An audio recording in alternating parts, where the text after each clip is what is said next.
welcome everyone. Good morning to those of you on the West Coast like me. Good afternoon to those of you back east like my co-hosts. And welcome to another episode of This is Revolution Podcast.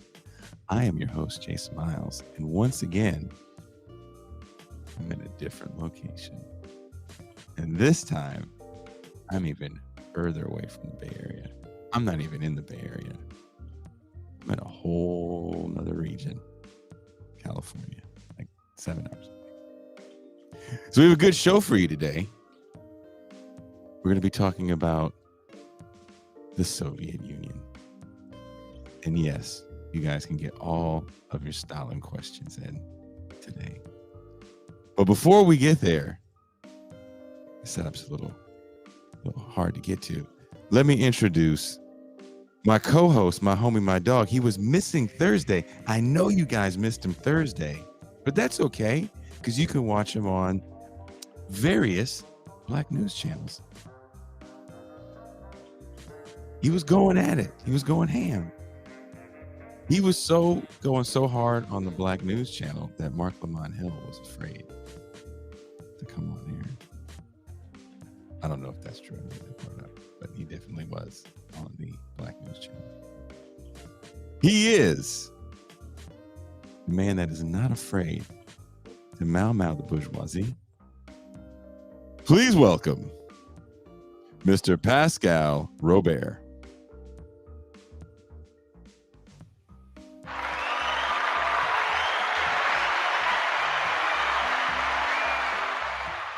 Peace and greetings to the chat. Peace and greetings to the audience.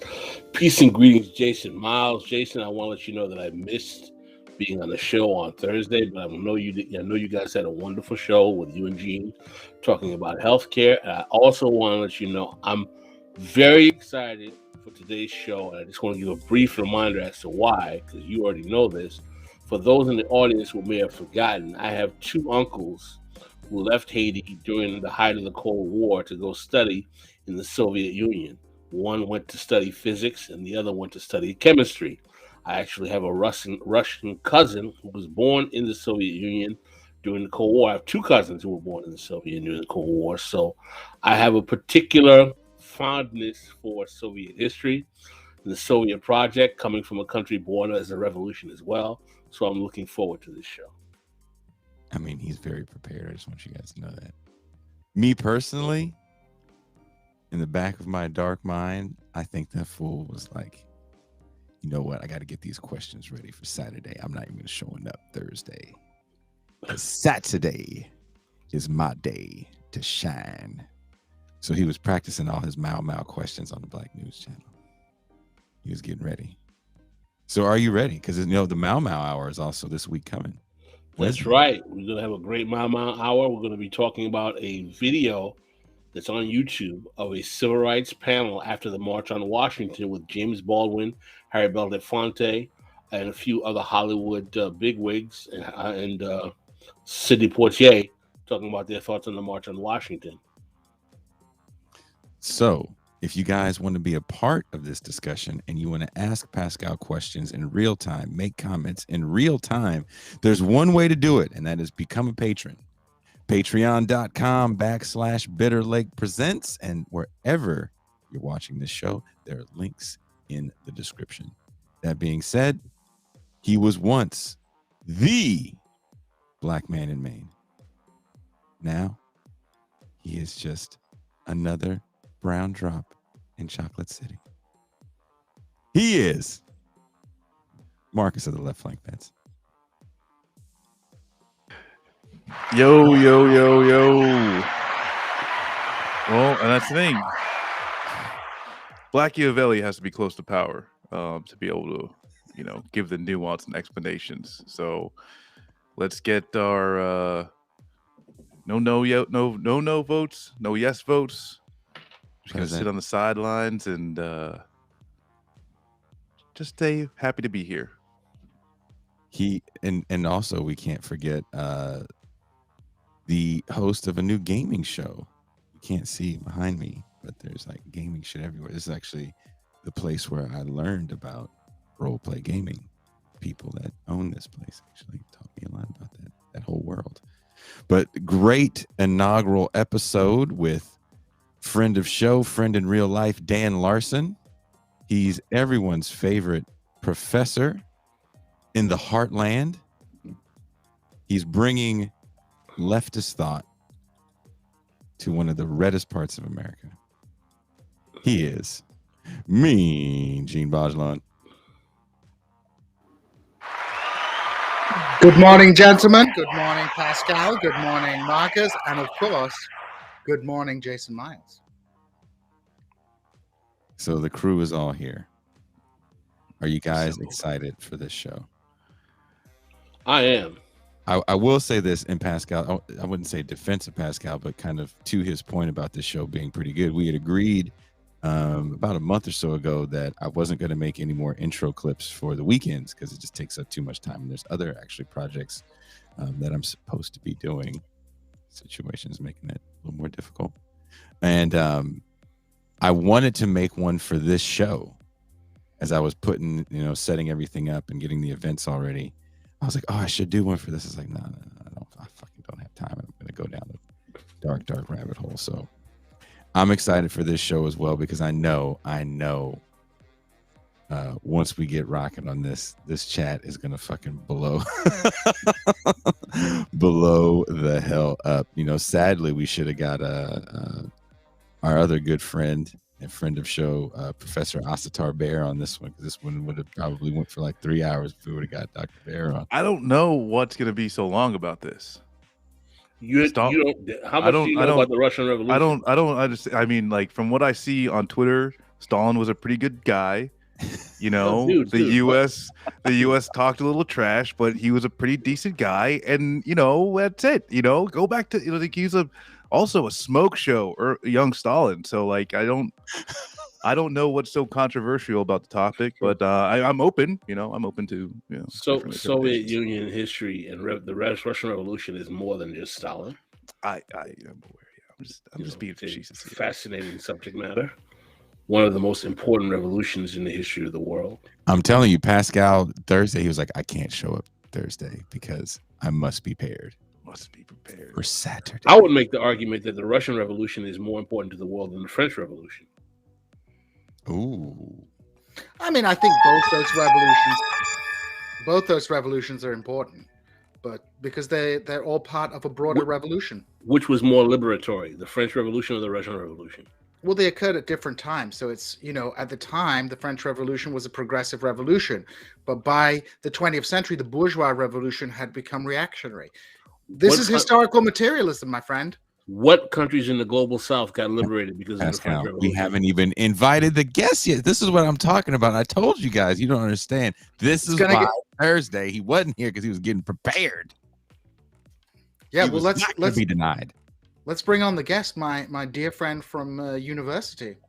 So Dr. Harun Yilmaz is a regional expert on history, national identities, and political propaganda. His academic and popular publications cover Ukraine, the Caucasus, and Central Asia. He received his master's and PhD from Oxford University. That's where he knows Gene. They're Oxford alums. Dr. Yilmaz was a research fellow at Harvard University and British Academy. He lectured on Stalinism at Queen Mary University of London. Currently, Dr. Yilmaz is Central Asia Research Forum Series editor at Rutledge, Taylor, and Francis Group. Is that a good introduction? It's a good introduction. He's also an expert on pickles. That's weird. And I'm mad you know that. Pickles are an important food stuff. For stuffing your food? For sandwich makers? No, you can eat pickles al fresco. Okay, Bubba Gump. You can eat pickles on pickles. You got pickles on the side, pickles on top, pickles underneath. Let's not focus on Gene's desires to eat phallic symbols. Let's just leave that alone. You're the one talking about pickles being phallic symbols.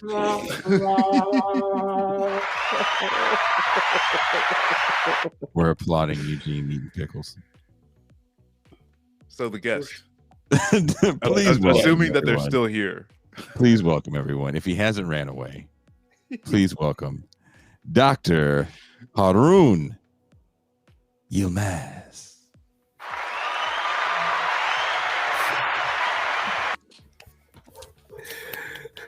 Well, thank you for coming and putting up with us. Thank you for the introduction. I haven't experienced such a great introduction in my life so far, and I'm not 20 years old. So I hope when I open my mouth, I will not be a boring scholar next to your great chat just before me. Oh, no, we do all that to loosen you up so you get ready for some seriousness, some silliness, and some breaking down of history. Now, first things first, let's just be honest. People come to watch this show for Pascal's questions. And when Pascal actually takes a day off to prepare for an episode, because that's why he was gone. He wasn't tired. He wasn't exhausted. He just wanted to prepare. So I'm going to give the floor. Look at this, Pascal. I'm going to give the floor to you because you are ready. So there you go. You have the floor. I'm going to start with the introductory question for people who are not familiar with the Russian Revolution and the Soviet Union. Dr. Harun, can you please explain to our audience what was the political situation in Tsarist Russia? The Tsar was the king, basically, of Russia before the Russian Revolution. What was the political economy of Russia? What was the economic situation? And who were the Mensheviks and the Bolsheviks? And why was there even a need, or what was the situation or conflict that caused a need for a revolution in pre-World War I Russia in the first place? Thank you so much.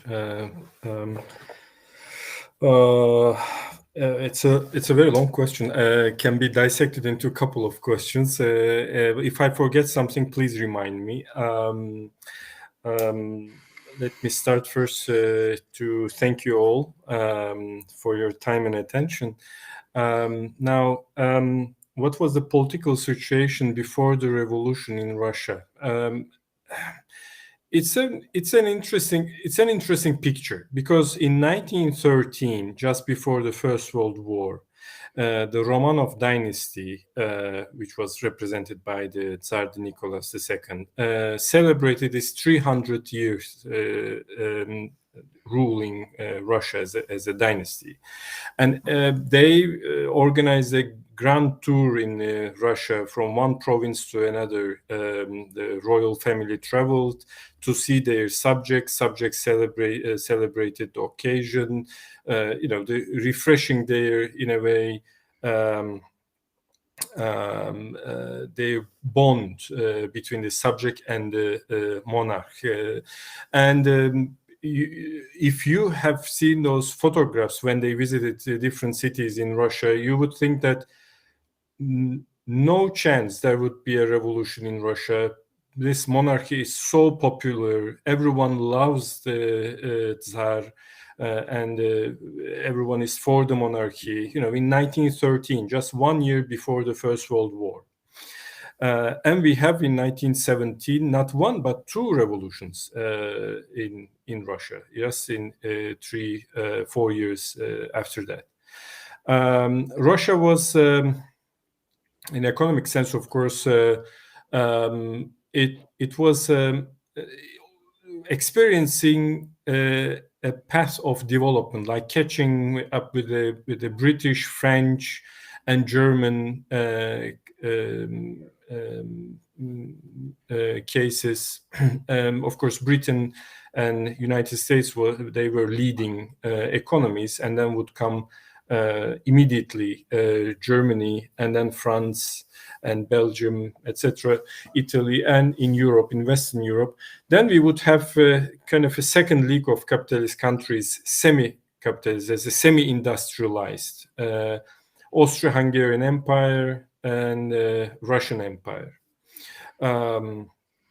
So they were in this troubled road of industrialization. But they knew that they were a couple of steps behind. They are lacking. They're lacking capital. They're lacking investment. 90% of the more than 80% of the population lived in villages. They were illiterate. Only 15% were in towns and cities, and most of the literate population was there. And there was an attempt of rapid industrialization, but it was late, and considering the scale of Russia, it was also small. Yet there were big Western capital investments, like in St. Petersburg, one of the biggest ammunition factories in Europe was founded by Western investors. Donetsk, now in Ukraine, French mining industry invested probably in today's currencies, in today's values, billions of dollars in coal mines. One of the biggest coal mines were there in Europe. So there was this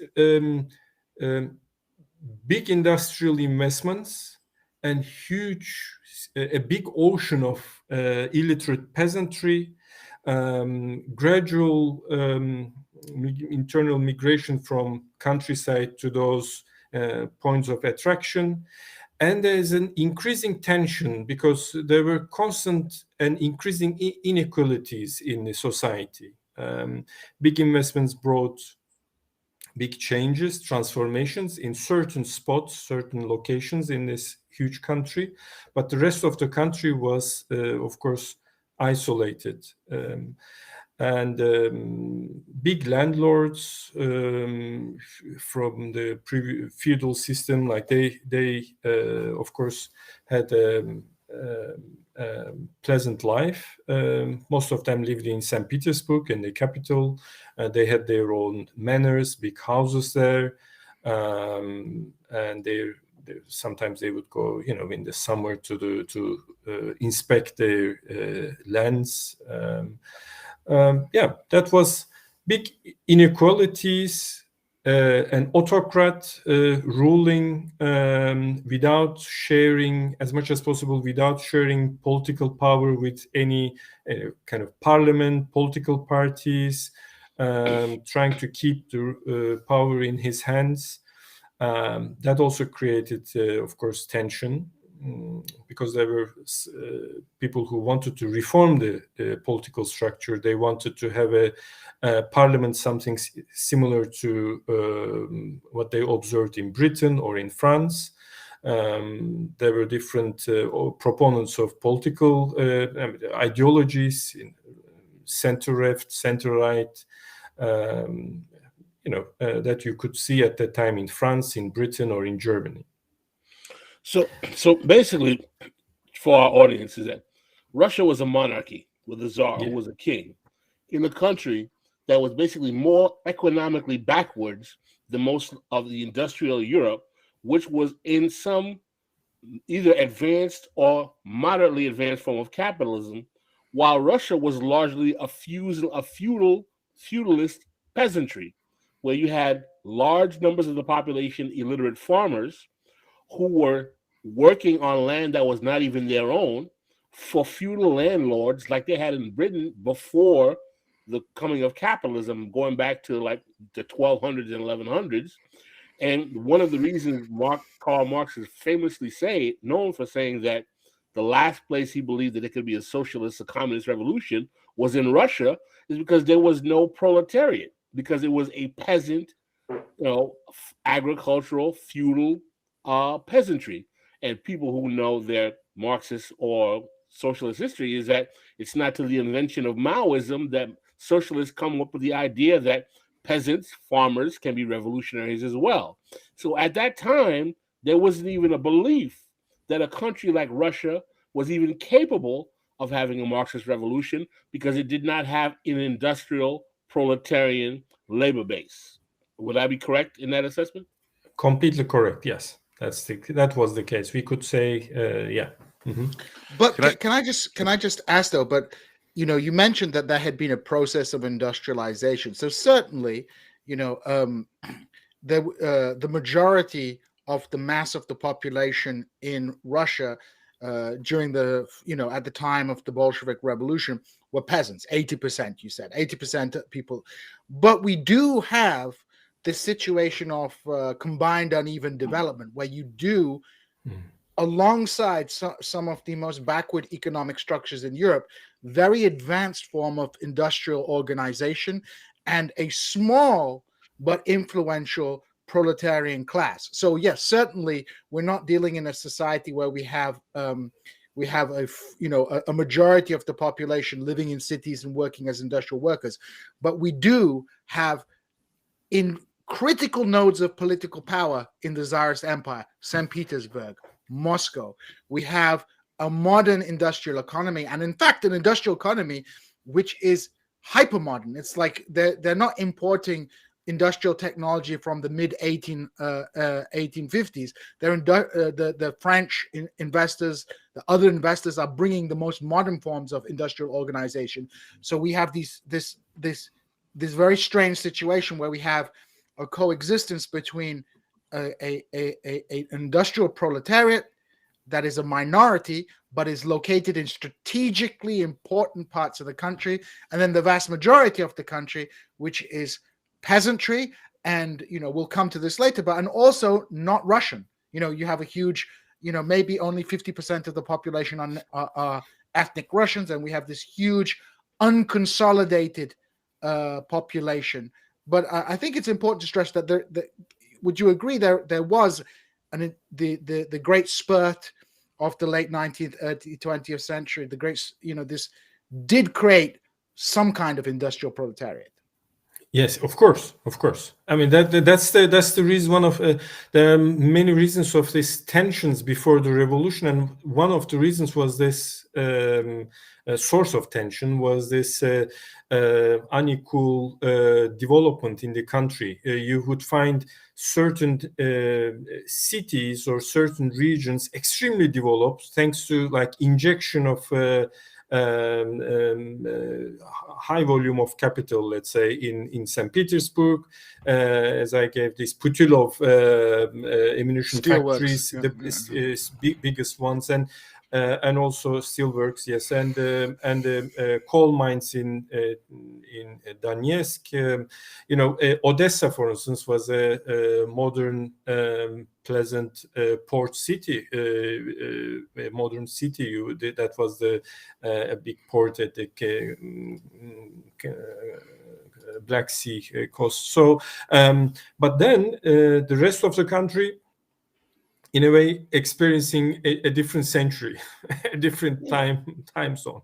Yeah, but that was 90% of the population. I mean, the industrial sector was basically, they weren't petit bourgeois in that they didn't own means of production, but they were minuscule compared to the condition of the majority of the population completely. I wouldn't even call them a proletariat. They were basically people working in a small sector, factory development that was basically, maintaining cities. Well, I would push back. They were an industrial proletariat, and yes, they were a minority of, in an objective term, they were an industrial proletariat, living in a very regimented industrial formation within these huge factories. But yeah, they were a minority. But I think what is critical, and perhaps Harun can speak to this, is that they were located they existed right next to the critical nodes of power, such as the capital. In the capital. So just because they're a minority doesn't mean they're not a proletariat. I don't see. But they represent less than 15% of the whole country. That's true, but under a Marxist, yes, and under a Marxist scheme, a dictatorship of the proletariat is usually envisaged as a dictatorship of the majority of the population. But under Russian conditions, a dictatorship of the proletariat would be a dictatorship of a minority group.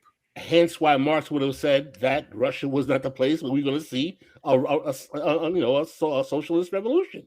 Well, not only Marx said, but after the Plekhanov. revolution, Kautsky also said that you are in the wrong direction because you are not the right country to do this. You do not have enough economic base for this transformation. You will end up with just naked dictatorship instead of a dictatorship of proletariat. I mean, the Kautsky, who, you know, the leading figure of German socialists and assistant of Engels and so on. Let's not forget that even many of the earlier leaders of the Russian Revolution believed that the revolution would be global because Germany would follow suit with the Marxist revolution because Karl Marx was German. Actually, the place that he thought that he would be ideal for the Marxist revolution would be Germany. So, but I think the point though is that, you know, the Bolsheviks, when they took power, as you rightly note, saw their revolution, and there was some basis of this in Marx's writings, but they saw their revolution as the basis for a global revolution, and did not envisage the revolution failing to spread westward. The warnings that had been given by people like Plekhanov was that, and Plekhanov, for people who don't know, was one of the founders of Russian Marxism, was that if there is a revolution in Russia and Russia is isolated, you will have the socialists in power doing industrialization, bringing all the brutality that comes with industrialization, Incan industrialization, and then getting the blame for like the harsh conditions that drag the country from pre-industrial to industrial situation. My goal here is not to indict the Soviet project. I'm an admirer of the Soviet project. What makes me admire the Soviet project is that I believe it succeeded in light of the fact that it didn't have what most Orthodox Marxists believed would be necessary to be successful. Hold on, Gene. Hold on. Let me address this super chat before you guys go back and forth. I warned you people that this was going to be a spicy show. And now you're seeing why it's going to be so spicy. Thank you, Midi Doctors, for this super chat. Coming out of Great Britain, Gene, this is a countryman right here. Did the peasants have revolutionary potential? Harun. I wouldn't think so. Why? Because revolution happened when multiple things overlapped at one point. You see, usually historical events are not like from A to B, and then from B to C, but then there are 3-4 factors overlap, and then you have a kind of an explosion. First of all, we mentioned about these tensions, different levels of development in the same country. While there is a rapid development at one corner, the majority is lacking this. And then, but I should add that actually millions were gradually being integrated, but slowly. You see, for instance, I will just give you a quick example. Tea, usually Russian villagers would not consume tea and sugar before 19th century. But as by the end of the 19th century, railway connections established between big cities, especially in European Russia, they brought tea and sugar to the countryside. So even the villagers' consumption gradually transformed. But these things happened in a very slow motion, in a very gradual manner. While in for instance, as I said, in Donetsk or in Petersburg, there was a huge leap forward. Now, those new proletariat in those cities, who happened to be like a year ago or 6 months before that, a serf in a big landlord's a state, they continued to keep the connection between the countryside and urban life. Like, it wasn't a second or third generation urban dwellers or factory workers. They were still in a transition state. Sometimes also radicalization can be a consequence of this. Another aspect is political system. Just I'm trying to recap things we discussed. Political system was very rigid. There wasn't any channels to express dissent. Political parties most of the time banned, or they had limited freedoms. Even after 1905 revolution and the Russian Duma that was created after that, established after that, founded after that, had limited powers. So going back to peasants' issue, and the third factor is the war itself. The First World War generated a huge burden on the Russian economic system and in political system. And Russian, in one sentence, probably, Russia could not cope with this pressure because this was a total war. Perhaps American Civil War is the early example of this industrial war, but in Europe experienced that scale of war, industrial scale, during the First World War. And Russia was the weakest link among the capitalist system there. So that's why, in a way, war, probably, if you think about this retrospectively, about all these factors, economic factors, political factors, and so on, war was the catalyzing element. There was a threshold, there was a boiling point. The country reached to that boiling point thanks to the war. Otherwise, that's why I mentioned earlier 1913 celebrations, 300 years anniversary of Romanov dynasty. People were very happy to celebrate it. But right 1 year after that, the war burden, inflation rates, hundreds of percent, like 300, 400%, the bread prices skyrocketing, millions of Russian peasant soldiers literally perishing at the German front because the German industry, German railways, German technology, German warfare, constantly beating the Russian army. Russians only had manpower in a way, pushing another couple of millions of peasant soldiers with rifles to the front line. When they are perished, another few million again. And this, of course, created a huge discontent. And the prices are going up. Long queues in the cities. Petersburg, although Russia was one of the biggest coal producers at that time, Petersburg could not get the coal from the Black Sea coast, Black Sea region, Donetsk, because of the weak transportation system. Petersburg usually imported its coal consumption, and urban buildings could be for the heating of these buildings in Petersburg. They would bring coal from Britain overseas. Can you imagine? Like, transporting the coal all the way from Britain was cheaper than bringing their own coal, transporting it from Donetsk. And during the war, when the railway system nearly collapsed because the front line constantly demanded the locomotives, wagons, and so on, they could not transport coal within the country to the big cities. And people start to freeze in the middle of Russian winter. So all these things overlapped, came together, and we had a kind of an explosion in February 1917. So villagers alone could not be the only factor that would lead us to a revolution, because there was an uprising already in 1916 in Central Asia, and it was suppressed successfully. So there could be another villager uprising, and it could be again suppressed. I mean, in peaceful conditions, the regime had the capacity to control more or less the population and regenerate itself.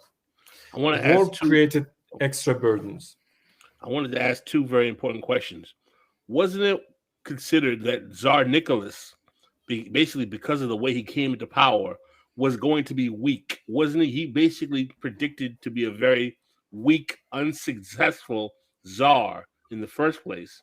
And second of all, can you talk about how the loss to Japan also helped demoralize the Russian consciousness as well, and the role that had in weakening the confidence of the country as well under the Tsar's leadership, under Tsar Nicholas?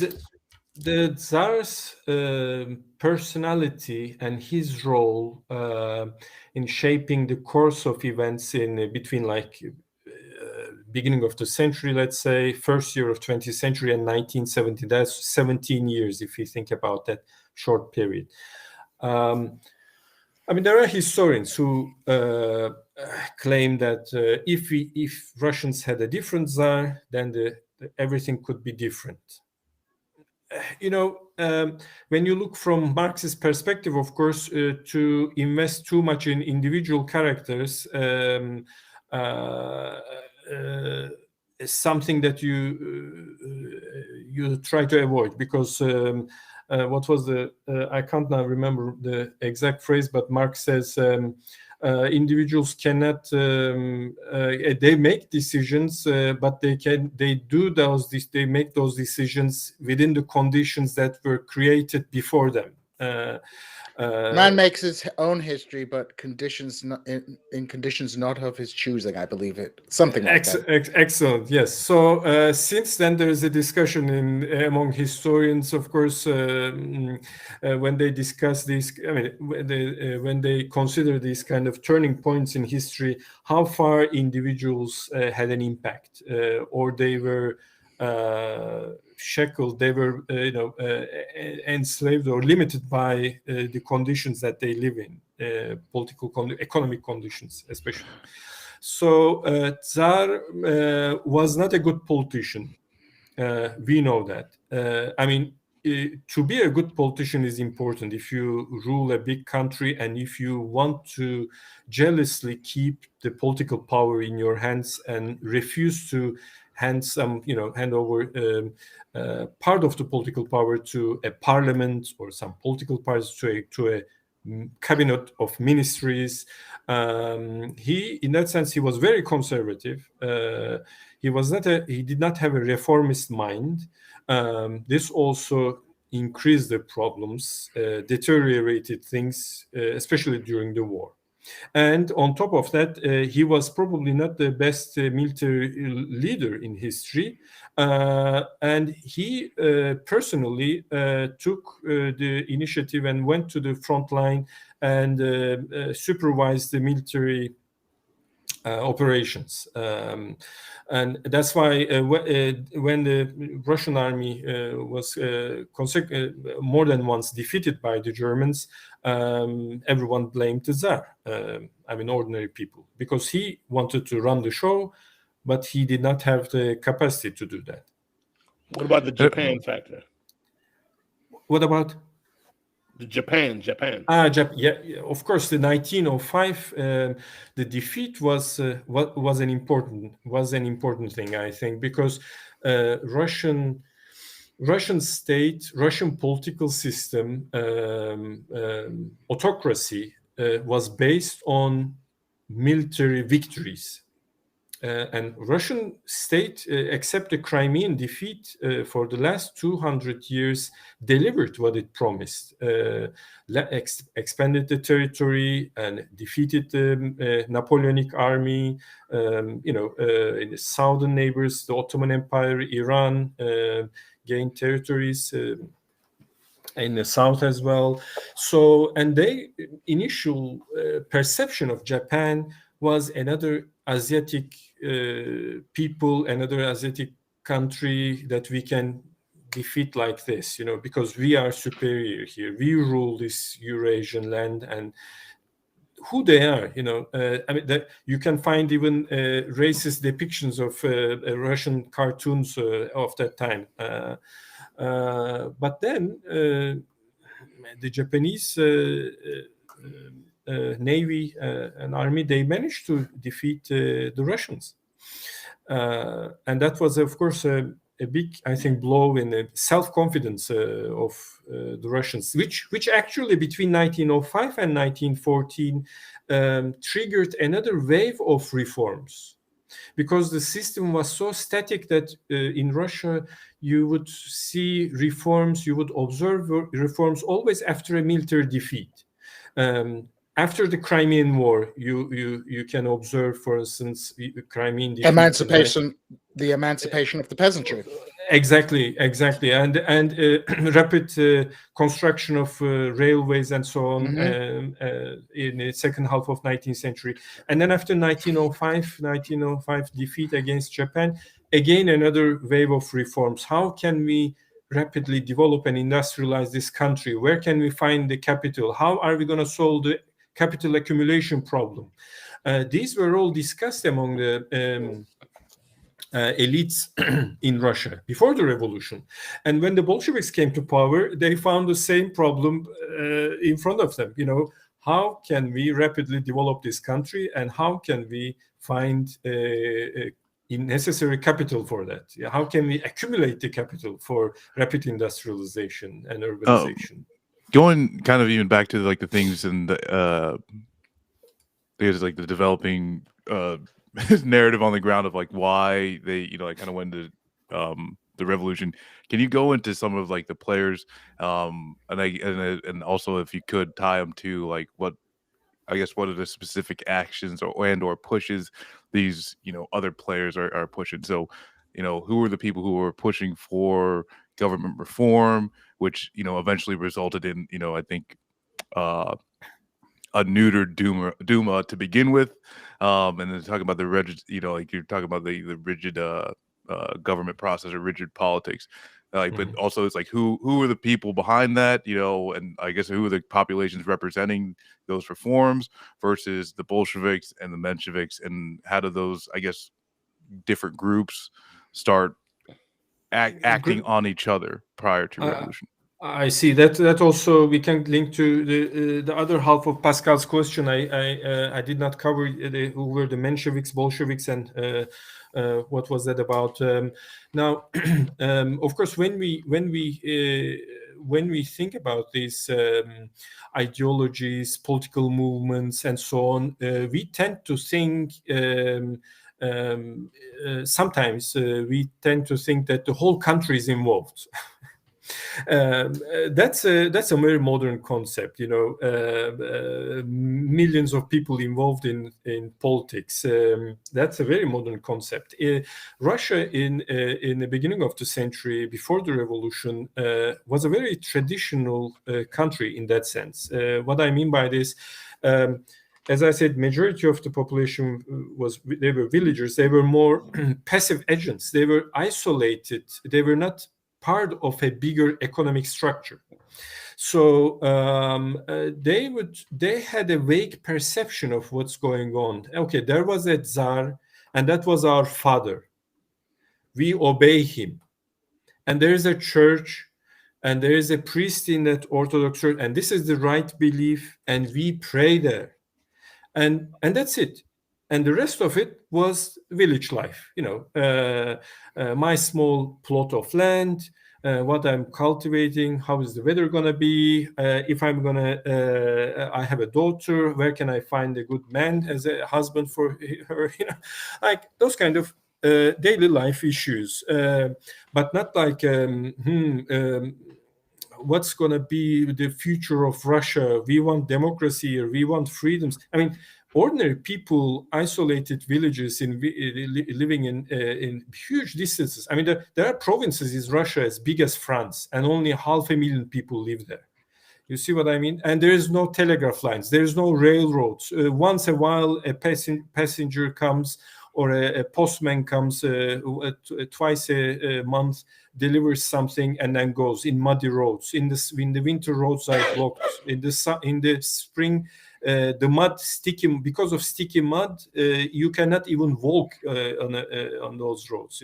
Because you just stick and sing in that sticky mud. You leave your boots there in the mud. So that was the let's say, mental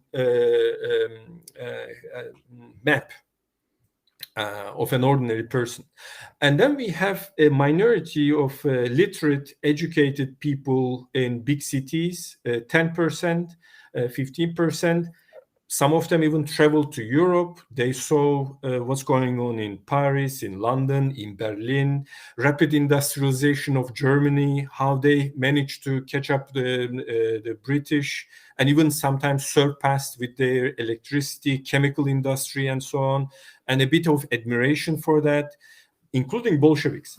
Now, in a political spectrum, we had constitutional Democrats, cadets in Russian. They wanted a parliament plus monarchy. So they wanted the British model for Russia. They were located in center right? And then in the center left, we had Narodniks and social revolutionaries.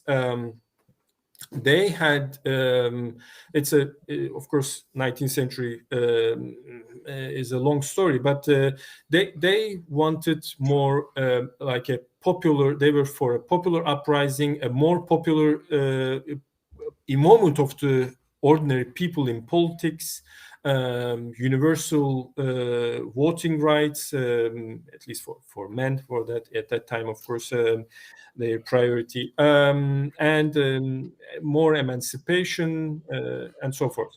So and land distribution. They wanted to distribute land among the peasants. Their priority was land reform. And then we have a smaller group further in left who read Marx, Engels, who were involved in these discussions among socialist circles in Europe, or at least familiar with it, and they wanted to they wanted something similar in Russia, but they were not obviously in majority, right? They were more marginal than these two central political movements, as I said, cadets and social revolutionaries and Narodniks and so on, so forth. And then we have in the right wing, we have more conservative groups who supported the autocracy, one-man rule, the superiority of Tsar, and omnipresent, omnipotent powers, and they were very conservative. They for them, Russian imperial system and the church came first in the let's say, right-wing conservative circles.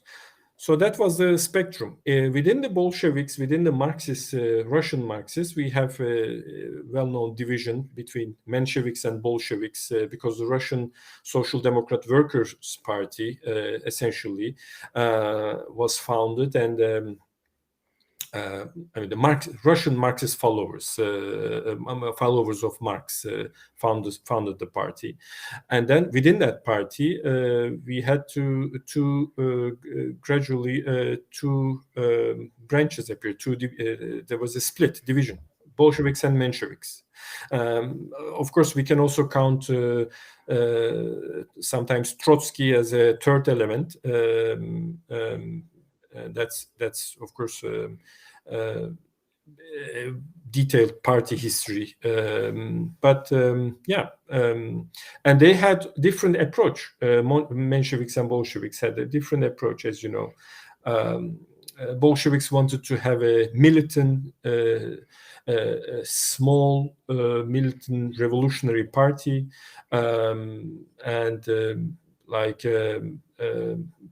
in a way, and urgent, in a way, in a more urgency of revolution they had in their mind. But the Mensheviks wanted to have a mass political party where masses could be members, and Mensheviks were more for the gradual development of the country, let's pass the usual capitalist stages. Let's wait the industrialization and urbanization of Russian Empire, and gradually we will have bigger cities, bigger middle class, bigger labor movement, labor unions, and then as in Western Europe, we will have a big socialist party with hundreds of thousands or millions of followers. This will bring us to, in a way, to the next stage in historical development. Lenin led the Bolsheviks. They said, no, we don't want this. We want a shortcut, and we will do this with a militant revolutionary group. Can we make a metaphor between the Bolsheviks and the Mensheviks? The Mensheviks being democratic socialists and the Bolsheviks being Marxist Leninists?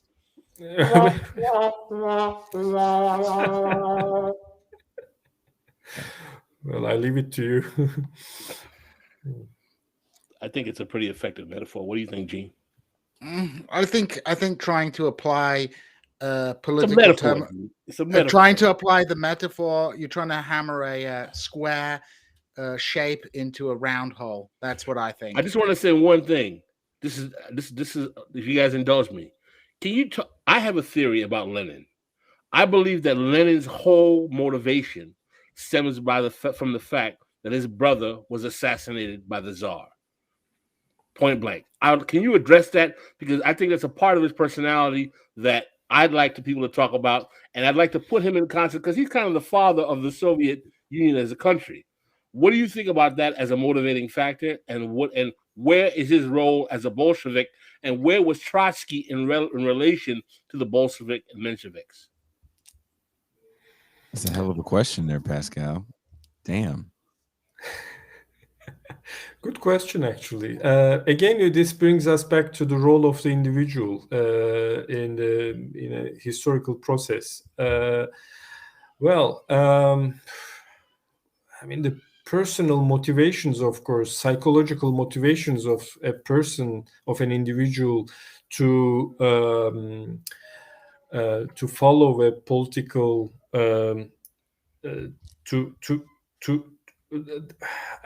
maybe it played a role, for him to be.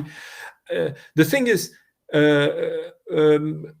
this could bring him in different directions. His brother's fate. He could oppose the system, but he could be an anarchist. There were Russian anarchists at that time as well. You see, he could oppose the system, and he could be a social revolutionary, or but he has chosen a particular ideology, a particular path. So perhaps in being rebellious, being in the opposition, perhaps his childhood, his family experience played a role. But of course, his choice of ideology or how to oppose the system, what kind of ideology or what kind of course, what kind of plan, project to support, probably that's a later stage, I would say. So I have a question here. Yes. So, when we talk about the Russian Revolution, we often focus on the class dynamics, the land question, the industrial workers, and so on and so forth. But also, one of the critical questions that was facing the opposition in a general sense, and the Bolshevik Party in particular, was the national question, and particularly the question of ethnic and national diversity within the Tsarist Empire. Not everybody in Tsarist Russia was an ethnic Russian or a Russian speaker. Even within the Russian ethnic community, there was an enormous amount of regional diversity in terms of culture and in terms of dialect. And then, of course, you've mentioned places like Central Asia, where you have a majority Muslim population. you have ethnic communities on the in the Baltics with Germans, with Latvians, Lithuanians, Poles. You have this enormously diverse empire. So this kind of speaks to it, but this speaks to why the national question was so important. But can you give us an idea of how the Bolsheviks, when they took power and in order to maintain power, dealt with this pressing question, the issue of ethnic and national diversity within the Tsarist Empire? That's a very important aspect, actually, this nationality issue, national question. Because especially for Bolsheviks, for the Bolsheviks, to be honest, Marxist literature, I mean, what Marx and Engels wrote was not about nations much. I mean, they didn't it was a bit something more or less ignored in Marxist theory, national question, I mean, because the engine of the history was class struggle, is class struggle, right? Why to deal with nations? It's just a temporary phenomenon. It's going to be here and then it will disappear, kind of. In the mid-19th century, I'm talking about. But then Bolsheviks took national question very seriously, and that's not because the theory dictated them to do that, but the practice of the time, the realities of the day. The First World War, first of all, showed clearly that national identities are much more stronger when it comes to convincing the masses about who they are. National identities and nationalism had been very powerful in mobilizing people. And the socialists in Europe were divided during the war. The German socialist Social Democrat Party supported the German war effort, which was a disappointment for many people around Europe, among progressive groups. And which was a direct contradiction to the Second International's Stuttgart resolution. So that the socialist parties would oppose the conflict, because everyone was thinking about what we are going to do if this capitalist system impose a war upon us, right? So. But according to the French labor leader, anyone resisting the war might have been shot by French workers rather than the police.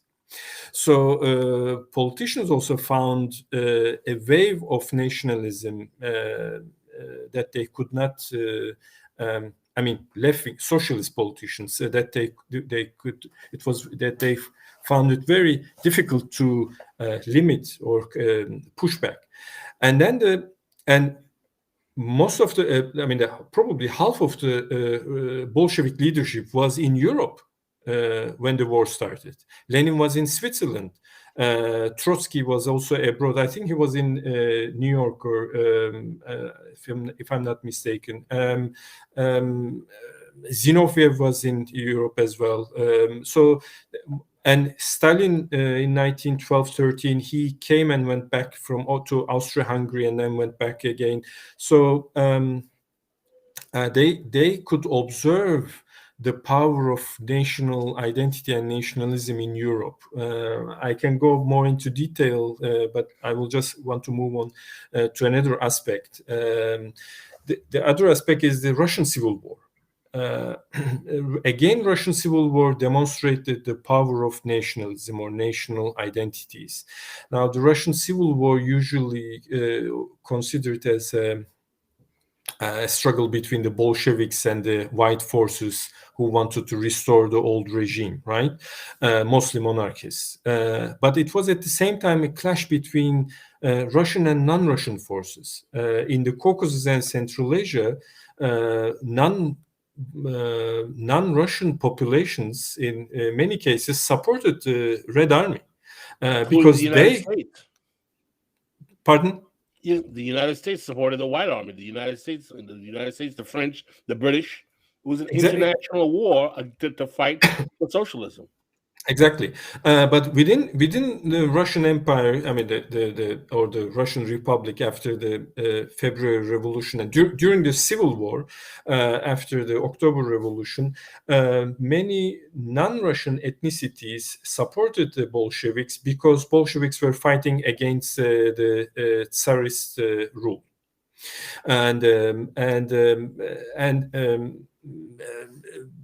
because they were against the Russian imperial regime. They wanted to change the system, and the non-Russian minor populations saw it as an opportunity. Ukraine was a bit complicated because there were strong pro-Bolshevik and anti-Bolshevik forces in Ukraine. There was a German intervention at some point, then there was a Polish intervention, and at a later stage. So there are stages in Ukrainian case during the Russian Civil War. I mean, during that 1918, 1920, 3 years period. But in the Caucasus, in Northern Caucasus, for instance, Chechens supported Bolsheviks because Lenin said, we made a mistake as Russians. We made a mistake. We pushed indigenous people to the mountains and settled Russian peasants, Russian colonizers in more fertile lowlands. And I will reverse this policy. I will give what you had before. I will give you back what the Russian imperial administration taken from you. So the same messages were given to Central Asian people, and some of these promises were fulfilled later on. I mean, they were not only remained on paper.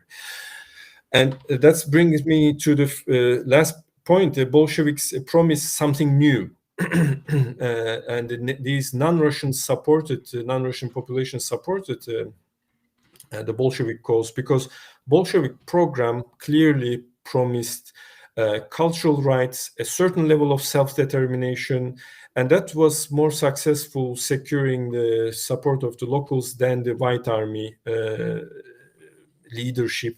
Basically, they were imperial generals of the imperial army wanted to restore the old system, and they only said, we want one and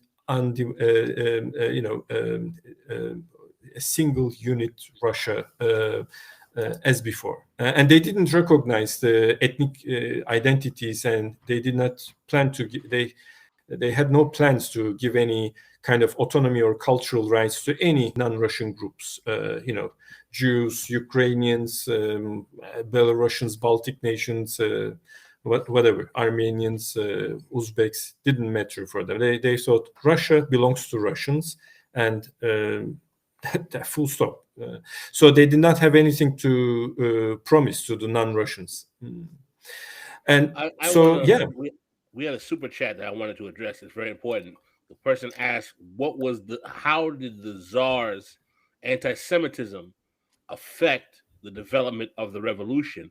And I want to say, I'm very glad that we have you, Dr. Harun, because most Americans don't know. My admiration for the Russian Revolution, and I wanted to get more to the revolution, is that even though the revolution part, the October Revolution and February, they were nonviolent. There was basically no fighting. And people have this conception of the Russian Revolution because of the pictures and the images of having this whole big violence. There was really no violence involved, per se.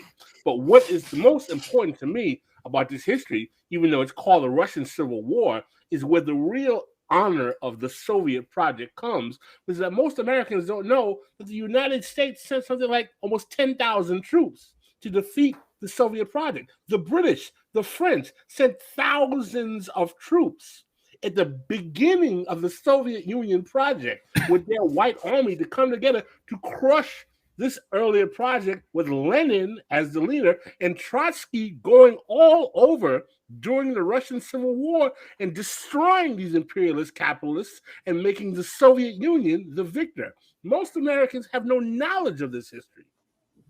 Yeah, correct. Yeah, that's true. Unfortunately, that's one of the bits of history that less talked about. American troops landed, if I'm not mistaken, in Vladivostok. and Arkhangelsk, I think, in the north. Japanese troops landed in Far East in Vladivostok. French and British troops landed in Odessa and Black Sea coast to support the White forces, and they also supported was it the Germans supported later on the Finns, Finnish. The bourgeois Finnish Republic, in today's Finland, and so on. So they supported all kind of movements as well. Wherever they found an anti-Bolshevik group, they supported. And the fact is, those white armies had a very anti-Semitic discourse as well. They depicted the Bolsheviks as part of a Jewish conspiracy because of Trotsky. The Trotsky is for being a Russian Jew. Also, they played with that. You have seen on the internet as well those prominent, infamous posters. Trotsky depicted as a Jewish monster suffocating Russia, Mother Russia, or something like that. So they had a very anti-Semitic discourse, the white forces. Well, one thing I want to say, and I know brothers indulge me, is that one of the reasons why I love the Russian Revolution and the history of the Soviet Union overall, is that I've said this before, I've said it on social media. I said that the Russian Revolution is the Haitian Revolution for white people. Haitian Republic. Yeah, I see what you mean. Yeah, I can see a connection there. And now I understand why you asked at the beginning which revolutions were more emancipating in global sense, French or Russian Revolution. That was actually. After the, at the end of the day, when we look at the Atlantic revolutions as a whole, which we could include the American, the Haitian, the French revolutions, the Haitian revolution is clearly the most radical of those revolutions. But, I don't think you can do a one-to-one comparison between the impact of the French and the Russian Revolution, because they build off each other. With no French Revolution, there may not have been a Russian Revolution, because, when revolutionaries in the 19th century looked towards revolutionary praxis, Harun knows within the context of the Ottoman Empire, it's the same thing. The Jean Turklar, the Young Turks, were founded on when? 1889. Why? Because that was the centenary of the French Revolution. So the French Revolution, for all its deficiencies, was critical in the development of opening up Europe to capitalism, which eventually opened up Europe to further developments. But I want to actually get back to a question about this about the national question. So you outlined, Harun, about how the many minorities within the Tsarist Empire looked to the Bolsheviks because they had a solution to the national question, which was beyond just forcing everyone to speak Russian and converting everyone to Orthodox Christianity. Mm-hmm. So I have a two-part question. One of them is kind of general, and one of them is more specific. The first question is how, once the Bolsheviks had secured themselves in power, how did they go about implementing their resolution to the national question? And secondly, this is a kind of a more specific one, with regards to the Muslim portions of the Tsarist Empire. And people forget we have very important Muslim portions of the Tsarist Empire in Central Asia and the Caucasus in particular, but also in places like Tatarstan, Bashkiristan, and places like that. How was the reception amongst Muslims towards the formation of a communist regime? So this is a kind of two-part question.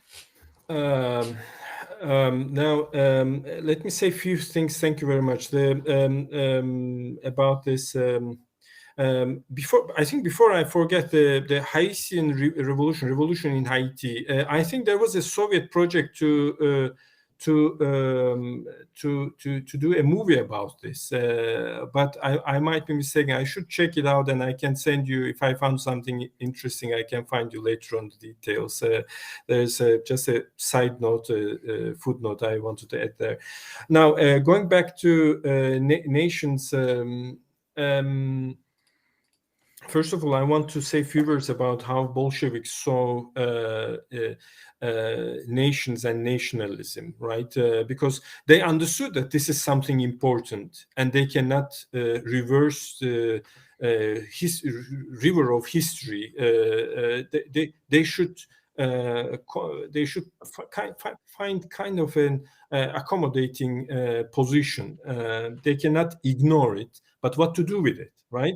Because they saw essentially they saw nationalism as how a Marxist or internationalist would see it. For them, it was a false call of emancipation, right? Let's start from there. It was a divisive and destructive ideology working or discourse working against a united internationalist working class revolution. So that's why they didn't like it. But they understood, for the reasons that I tried to explain earlier, they understood that this is a huge force, that a contemporary reality that they cannot avoid. So they had to do something. So the second thing is Bolsheviks they saw national identities, they didn't see them primordial or eternal, as nationalists or nation builders claimed around the globe, right? For the Bolsheviks, national identities were not primordial or eternal. So they were right on that. National identities were evolving phenomena, and they were modern concepts. So everyone in the Bolshevik Party agreed on that. But then the thing is, Bolsheviks were wrong. They were wrong in attaching national identity strictly to economic relations of capitalist era. You know, this strong economic determinism made them falsely conclude that nations would disappear, national identities would disappear once the society moved from capitalism to socialism. And then the only thing they had to do is just to reach to that magical moment, in a way, so that national identities would evaporate. So I can give you one interesting example. When Khrushchev was the first secretary after Stalin, and when they stopped celebrating Stalin's birthday and that anniversary during this de-Stalinization period, some Georgians took it as an offensive policy against Georgian identity, because some Georgians saw Stalin as a Georgian leader, apart from being a Soviet leader. So there were demonstrations and protests. You see what I mean? The Georgians on the street in Tbilisi protesting against the Soviet government in second half of 1950s. Why the government is trying us to forget Stalin? Because they saw it. That group in the population saw Stalin as a Georgian leader first, and then Soviet and socialist leader as a second. So, and Khrushchev in Moscow in Central Committee, he complains. When I read the minutes of the meeting, I smiled, of course. He says, "Why this happens? Why Georgians are they had this anti-Soviet attitudes? Why they have this Georgian nationalism now? We built car factories, we built steel mills, we built cement factories, we built." So in one word, he wants to say, we industrialized Georgia. You know, there is no economic reason, for instance, to build a steel mill in Georgia, but Soviet Union built a steel mill in Georgia just to make it industrialized. You see what I mean? And Khrushchev, I think, was it in 1956? I can't now remember the exact date, but he complains in Moscow to the party committee and says, why they are still following this nationalist old, an ideology of capitalist era. We elevated the economic system to a different level, and now they are following these archaic ideas. Although we transferred the country from a peasant country to an industrial country. So this economic determinism made them falsely conclude that nations would disappear or nationalism would disappear once the Soviet society moved to another economic system. I want to interject briefly again. Is that this is so important to me because people always try to indict the Soviet Union and Leninism, and we have to give props to Trotsky. We have to understand that there was no country that had given a model of operationalizing Marxism before the Soviet Union. Marxism would be a dead theory in books if it was not for the Soviet Union. So for all our friends on the quote-unquote SOCDEM or socialist left who poo-poo Marxist-Leninism, who poo-poo Stalin, who poo-poo the Soviet Union, let us make this clear that it is the existence of the Soviet Union and this attempt to operationalize Marxism that makes the light that Marxism is implementable in Cuba, in Africa, in South America, all over the global South that use Marxist-Leninist tactics in China to make socialism even alive and possible in today's world. And this is why one of the main reasons I despise when I see people take such an antagonistic tone towards Marxist-Leninists. I think that's why it's important also to understand the correct things and the mistakes the Soviet model had. I mean, you see what I mean? I completely agree with you. They did not have a blueprint, a plan how to do things. There was just a bunch of theory written by Western European philosophers, and they ended up in a very underdeveloped territory, trying to do something out of that, right? But not to mention as much hate that Stalin gets. And yes, he did crimes. Dessalines did crimes. Toussaint did crimes. He took a backwater peasant country in less than a decade to create an imperial superpower that challenged the most greatest capitalist country in the world, which was the United States. But also at the same time, his political and military leadership left the Soviet Union vulnerable to a terrible invasion. The Soviet Union, and he defeated the Nazis. But he didn't defeat the Nazis. If you look at most historians, now Stalin didn't defeat the Nazis, really? No, the Russians didn't defeat the Nazis. It was so you think it's like just because Stalin's political leadership was a bane rather than a boon.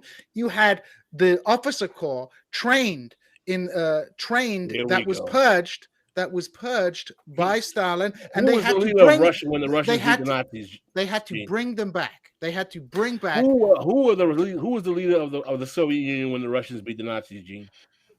It's irrelevant. It's irrelevant, really? Yes, it's irrelevant. It's irrelevant that Stalin was leader of the Soviet Union when they beat the Nazis. Well, because basically his leadership was more of a damage to the Soviet war effort than it was a boon. But it's just factual. This is just a factual assessment of the strongest defense. Guys, we can come to the Second World War, but I just want to add one last thing about the perception of nationality question by the Bolsheviks, beginning of after the revolution and beginning of the 1920s, and I genuinely enjoy the discussion as well. I should admit that. As I mentioned, in theory, nations would disappear once the society moved from capitalism to socialism. But while waiting for this magical moment, in a way, they had to exhaust national identities by accelerating the historical formations of these identities. You see what I mean? So they saw this issue as something they cannot rid of. That's why it was like a driving car with failed brakes. So they could not stop the car. So the best alternative was to accelerate the car in order to run out of the fuel as soon as possible. That's why Bolsheviks actually one of the biggest nation builders in history. They're not the only ones. I mean, builders of modern national identities. We have all around the world. Jeannie knows the Middle Eastern cases. Of course, in Eastern Europe we have many. From Finland to Iran. From France to Russia, modern national identities were constructed since 19th century, well into 20th century, gradually in different geographies, one after another. And in the Soviet case, the Bolshevik Party, at the beginning a Marxist party, an internationalist party, ended up building national identities in 1920s, 30s, 40s onwards. I can go into more detail there, what they did and how the policy evolved in time. But the main logic behind it was, as I said, they thought they are driving a car with failed brakes. And as they could not stop nationalism, they thought, let's accelerate it so that we can run out of, the nationalism can run out of fuel. And in this way, we can stop the car of nationalism or national identities, and we will have an internationalist, an international identity, which is like the accumulation of human culture beyond or above national cultures and identities. Let's not also forget the intellectual contribution of Stalin, formulating and formalizing Marxist-Leninist thought and making it operational on the international stage as well. What a load of bullshit! I'm sorry, that is just bullshit. Because if you look at the policies of the was there Marxist-Leninism as an international theory before Stalin? I mean, Trotsky was developing. Was there Marxist-Leninist international? So what? Like, so Stalin? If you look at what the doctrine of Stalinism had, it was a two-stage revolution theory. If Mao had not gone against the advice of the Soviet Union, there would have been no revolution in China. The communist parties. That's a straw man argument, Gene. No, it's not a straw man argument, because the two-stage revolution theory, which Stalin brought back, the central argument of Leninist principles was that you take the revolutionary opportunity when you have it. Whereas no one was talking about Leninist Pascal, principles. if you don't let him finish, I will mute you. I will mute you. You have to let people finish. This isn't your house, and you can't yell over people. That's not what we do here. You have to let him finish. I strongly disagree with this kind of cult of personality around Stalin, to believe that Stalin transformed the Third International into an instrument of Soviet foreign policy. And in general, around the world, he supported not communist movements, but left nationalist movements. And, there were all kinds of mistakes, including the foundation of the State of Israel, which was a product of Stalinist foreign policy. We look at the Chinese Revolution, the idea of the United Front, which almost led to the liquidation of the Chinese Communist Party. Not entirely Stalin's fault, but this transformation of the Third International into an instrument of foreign policy. Why this happened is understandable, because the Soviet Union had to protect itself as a great power. But I don't think we need to put Stalin up on a pedestal for, frankly, basically not doing a great job in the third world, doing a lot of rhetoric for and if you look at the anti-colonial struggles, a lot of the support was given post-Stalin's era. So I think we need to have a little bit more of a nuanced perspective on Stalin. The strongest argument, I think, in favor of Stalin is, however bad the industrialization process was, it was a necessary requirement, and it created an industrial base that the Soviet Union needed to fight Nazi Germany. That's the strongest argument I can find in favor of Stalin. Beyond that, I think there's a lot of political and ideological mistakes which had long-term effects on the struggle for socialism in parts of the world outside. Like, Stalin sold out the Iranian revolutionaries after the end of the Second World War. Stalin liquidated indigenous communist movements across Central Europe. And ultimately, the system that established by the system. Hold on for collapsed. 1 second, Gene. Hold on for 1 second. That's it. That's all I'm going to say. Pascal, why are you having a hissy fit? Why are you mad? Because you don't have anything to say? No, I have lots of things to say. Did Stalin liquidate indigenous communist movements? Yes or no? There wouldn't be black communists in America today if it wasn't for Stalin. I knew you were going to say that. It was Stalin that had the leader of the African and he was labor and you know why? You know why? Because he knew Trotsky. Because he knew Trotsky. And because he didn't agree with the black belt thesis that would have given black people operational autonomy over their own land in the South. Look, he liquidated people he didn't like. So, and you know how many people? You know how many people? Stop with the. You know how many people? Your boy liquidated people he didn't like. In the French Revolution, during the Reign of Terror, 10,000 French people were assassinated. Did Stalin still kill that dude? Okay. Did Stalin still kill that dude? Listen, Did Stalin still kill that dude? About 6,000 French people. Hey, you forgot. Did Stalin still kill that dude? Okay. Now, I do, because like this can all happen elsewhere, right? You know, like we all know each other. We all got our numbers. There's not so many everybody. There's not so much times we have a historian on to actually talk these things through. So maybe we just put this on pause for a bit. I think there's one thing that is undeniable. Stalin is obviously top 3 in sexiest communists. No disagreement with the can we just jump from that point and actually maybe get back to the focal? And I do kind of even have a question too, as far as like what the projects were for the USSR. Harun, if you can speak to what did some of these projects look like with nation buildings, so maybe we can interrogate the good, bad, and or different of whoever the leader was of the USSR at that time. Sure.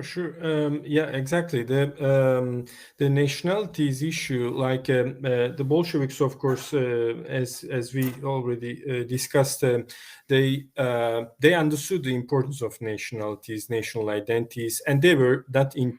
Let's say they were not in Japan, right? There wasn't one ethno-linguistic group in the country. There were literally more than 100 different ethno-linguistic groups, and initially. These ethno-linguistic groups, national identities, were promoted at all levels. I can divide them into 3 groups. First one is Russian national identity. If you think about it, actually, modern Russian national identity, there's a nice academic literature on this as well, is a product of 1930s. Because before the Bolsheviks, the imperial identity dominated the discourse around monarchy, like the British identity, let's say, vis-a-vis English identity, ethno-linguistic identity. You see what I mean? So in the Russian Empire, Russian imperial identity was in a competing course with the Russian national identity, emerging modern Russian national identity, and limiting it. Once the Russian imperial identity removed, especially after 1936. The Bolsheviks encouraged the further development of modern Russian identity. For instance, Ivan the Terrible. Ivan the Terrible was not a popular figure among peasants. I mean, he wasn't considered as a national figure. That was the promotion of the Soviet literature, Soviet internal, let's say, propaganda or cultural products that turned Ivan the Terrible into a national leader, into a national hero in history. So Russian history was written. In a national framework, not in an imperial discourse, but in a national sense, modern national identity, in order to build a national identity. And also non-Russian identities were encouraged in parallel. That's the contradictory of Soviet policies, actually. So Georgians, Azerbaijanis, Armenians, Ukrainians, Belarusians, Kazakhs, Uzbeks, everyone had to have their own history, on culinary cuisine, national cuisine, national tapestry, national outfits, national music. These things actually experience, for instance, in Eastern Europe, or in Middle East as well, in Hungary, in Poland, in Germany, in Romania, Greece, and so forth. If you look at the history of classical music, for instance, you will find composers that are taking classical music, merging it with national, let's say not national, actually ethnic motifs, and developing a national classical music school. In Hungary, Bartók, in Poland, for instance, Chopin. In Russia, the beginning was Tchaikovsky, for instance, taking Russian ethnic village peasant motifs, folk songs, right, and then using those motifs in classical music. So in Soviet period, all nations were encouraged to experience the same path of development. Like Khachaturian, for instance, famous Armenian classical music composer, Soviet Armenian classical music composer, I should emphasize, Soviet and Armenian. He composed famous pieces taking Armenian folk elements and merging them, using them in classical music. You can find the same process in Turkey in 1930s, 40s, 50s. You can find the same process in Germany in an earlier period. Or Grimm brothers, for instance, like collecting folk tales and labeling them as national stories, national literature. Can you possibly, I guess, speak to the successes and or failures of that type of nation building model, where you are taking historical and cultural, either history or just folk tales, and then I guess building off the cultural narrative and building their own nationality out of that? How, I guess, good, bad, and different, if there's examples of such. I think it was successful because it still survived after 1991. You see, in Afghanistan, for instance, the most powerful country in history, with the most powerful army, the biggest military budget, biggest economy, the superior of all, couldn't build a nation state in 20 years, although they invested billions of dollars, right? The Soviet case, from Uzbekistan to Georgia to, I can include Ukraine and Russia itself, as I said, modern national identities were, construction of modern national identities were taken very seriously. Unification and homogenization of language, for instance, because in Ukraine or in Russia, there were different dialects. In Georgia, I mean, we take these things granted, and we think that national languages are homogeneous. No, they are not. Until 19th century, there wasn't one language, one homogeneous language that everyone spoke and understood. In Italy, for instance, different regions could not understand each other. Italians know it better than me, of course. So these things are systematically done and institutionalized, like in each republic, an institution of history, an institution of language and literature, institution of ethnography were opened. Experts were trained. They went to villages. They collected materials from different regions, and then they created a systematic knowledge structure. They wrote history books for each republic, etc., etc. So when you look at in Africa, for instance, in post-colonial Africa or post-colonial or recent case Afghanistan. Of course, we all know now what's going on there.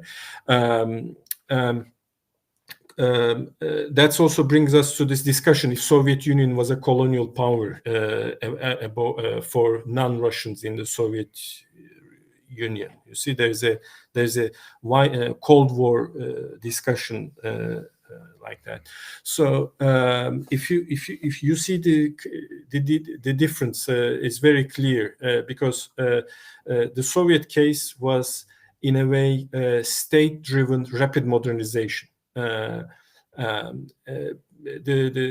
Soviet administration they basically wanted to have a rapid modernization and industrialization. But if you have antagonisms among different ethnic groups, different national identities, discontent, people killing each other, there's constantly a potential civil war between different ethnicities. You cannot rule a country, let alone build a water dam, let alone build a steel mill, let alone build thousands of kilometers of railways, because you want an Armenian engineer, a Georgian constructor, I don't know, a Turkmen peasant producing the bread for those industrial workers, work in tandem, work it together in a bigger project. So if you cannot satisfy these needs of different ethnicities and nationalities, you cannot run this project. You cannot develop the country further, right? Because this is the legacy they had before the Soviet rule. In many regions of the Russian Empire, people killed each other. I mean, in the Caucasus, for instance, Armenians and Azerbaijanis, Muslims, there were more than one civil wars there in the beginning of the 20th century. So you say to the people who killed each other, like in recent civil wars, like in Yugoslavian civil war, you see what I mean, the Syrian civil war. So you say that you all different ethnicities, now we will come together and build a big house. How can you do that? If you can create a peace among different ethnic groups to satisfy their needs. I want to interject for a moment, please. I want to address this. I didn't mean to yell at Gene, but this is very important to me, and I want a dispensation here. I am not a Stalinist by any stretch of the imagination, but I recognize and acknowledge that Stalin is undermined because he basically did the extremes of revolution that in every revolution has happened. In France, again, as I mentioned, 10,000 citizens were murdered for the French Revolution. In the United States, after the glorious revolution here, not to mention that they kept slaving, Andrew Jackson massacred thousands of Native Americans to keep the American revolutionary flag alive. Jean-Jacques Dessalines murdered thousands of white Frenchmen to keep the integrity of his country. In revolutions, when you're challenging against whatever force of oppression you think, people get massacred. That's what happens in revolutions. And to somehow single out Stalin as some kind of incompetent or some kind of horrible man because he did exactly what the Americans did, what the French did, what the Haitians did, what every revolutionary does, kill people he's afraid are opposed to the larger project, is ridiculous. And it's a fault on the left, whether you like Stalinism or Marxist-Leninism or not, because it's ahistorical compared to what actually happens in any revolution. And one of the reasons why I actually do defend Stalin is the same way he's erased from history is exactly what the West and the world has done to Jean-Jacques Dessalines for 200 years, which most people don't even know. He was the only one interested in an independent Haiti, because Toussaint Louverture always wanted to be a house Negro for the French till his dying day. But because he massacred French opposition in his country, he is considered a black sheep, to the point when my father was growing up, it was an embarrassment for our family to say that we were actually related to Jean-Jacques Dessalines. That's how bad it got in that country. And to treat Stalin as some kind of black sheep of socialism is ridiculous and ignorant. Thank you, Pascal, for sharing your opinion. I wanted to add something else to what I said about this nationalities policy, because if I don't add it, the other half, I said certain aspects, but then I did not cover yet the other aspects that will complete the picture.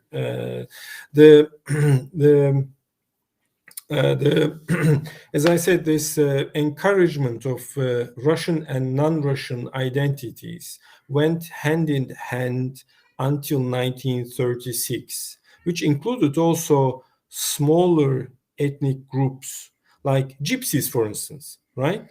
So, or the Kurdish population in the Caucasus that I wrote an article about, because there was this 3 layers of identities in Soviet Union. One was the Soviet identity, the civic identity, like the American identity, non-ethnic identity, right? The Soviet identity, and then we had the identities, national identities with union republics, like Russian identity, Ukrainian identity, Uzbek identity, that in 1922 they gained a republican status, like they had their own republic within the federation.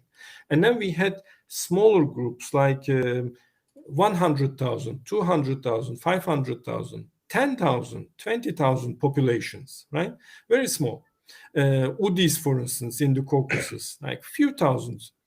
So in 1920s, up until 1936, there is a consistent policy of promoting identities at 3 levels simultaneously, right? Minus Russian. Russian identity was the bad guy, the former oppressor identity. That's why that was the main potential threat. That was the main source, considered as the main source of reactionary forces. That's why Russian identity until 1936 was, in a way, kind of a naughty child that you say, go and stand at the corner of the classroom. Like Russian identity was perceived like this. The rest was like encouraged to enjoy the life. Now, I gotta say, especially as you described that, I see some comparisons to like the federalism model of the United States, except it's just more of like a strict, politic and government dynamic versus like a cultural aspect that is like ingrained in as the well. US, the borders are administrative borders. They have nothing to do with ethnic identities. That was also an important discussion at the beginning when the Soviet Union was formed, because there was a group in the party seriously said that we should design the new state according to economic needs. The administrative units, the borders, internal borders of the country should be drawn according to economic needs. For instance, Petersburg is a big port and industry center, right? So we should have a region of Petersburg and its hinterland, regardless the ethnic groups within this territory. Like there can be Finns, Russians, whatever who are living there, we don't care. The borders should be designed, internal borders, according to the economic needs, big industrial economic centers and their hinterland around that. Another group in the party said, no, we cannot do this because that will be denying the reality of national identities on the ground. We should draw the administrative boundaries. The administrative delimitation had to be done according to the ethnicities or national identities we have. That's why, and the second group won the discussion. And that's why the Soviet Union, if you look at the map, the Union republics borders are drawn according to ethno-linguistic divisions, not according to economic needs. They think about it like Marxists ruling a country. They should be putting economy and economic needs as a priority, but they say no, we will not do that. we will draw the borders, internal borders, according to ethnic identities. Even so, to the extent that when they won the civil war, during that period, for instance, they right after in 1920-21, the Red Army entered today's Azerbaijan, Armenia, and Georgia, and those three republics, which were like there was a short period in 1-2 years they were independent. When they became part of the Soviet Union, Bolsheviks continued to recognize more or less the borders of those countries. Just they made minor changes in order to appease everyone, because everyone claimed others' lands. So it was impossible to appease everyone, make everyone happy. They did their best just to balance, three different nations in one region. Again, in order to make everyone happy, so that everyone hand in hand could develop the country, because country had to be ready for rapid industrialization and modernization. So, but after 1936, the policy changed. That's what I wanted to add. After 1936, Russian national identity encouraged as other national identities for various reasons. And after the Second World War, Russian national identity became even more dominant vis-a-vis other national identities. So the Soviet period is not a one-color story. There are minimum 3 or 4 different stages, because the river of history flows so fast in that 70 years. So many things are happening one after another, and very radical decisions always were taken one after another. If you look at that, each Soviet leader wanted to reform the previous change the previous leaders' epoch, decisions. So there are different stages. After 1947, we have more Russian identity, the Russian national identity becoming more dominant. This doesn't mean that other nations were Russified, forced to be Russian. That was impossible, and everyone knew that. I mean, that would create antagonism and reaction. The Russian language in 1930s became prominent for economic and military reasons.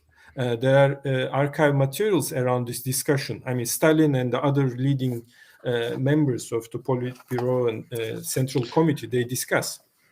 I mean, it seems like an easy scale upward of what they were doing regionally. Like within specific nations that they were trying to build. Like you said, like normalizing one language is a benefit to collectivizing that identity within the borders.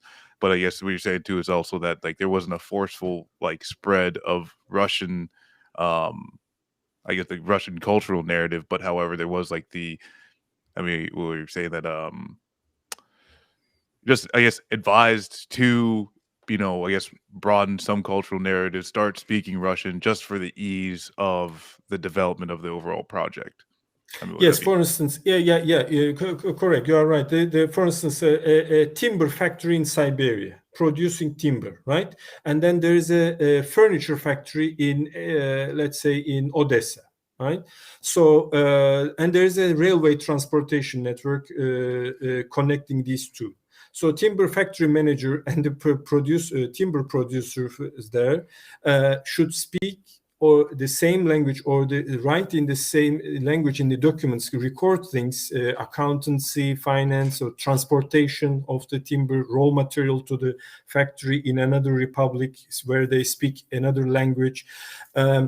When the economy developed gradually in 1930s, when the industrialization, urbanization took off, a common necessity of a common language appeared. That's the economic reason. Otherwise, how can you connect different production point lines and transportation system, agriculture, industry? it's impossible. Even you cannot do accountancy without a single language. But there's also a military aspect of this. After 1933, when Hitler came to power, Soviet leadership was day and night. They start to think about the war that was coming towards them. They had, you see, the Spanish Civil War and so on, the Italian intervention in Africa, Japanese expansion in Asia in 1930. So actually, war for the Soviet leadership, war did not start in 1939.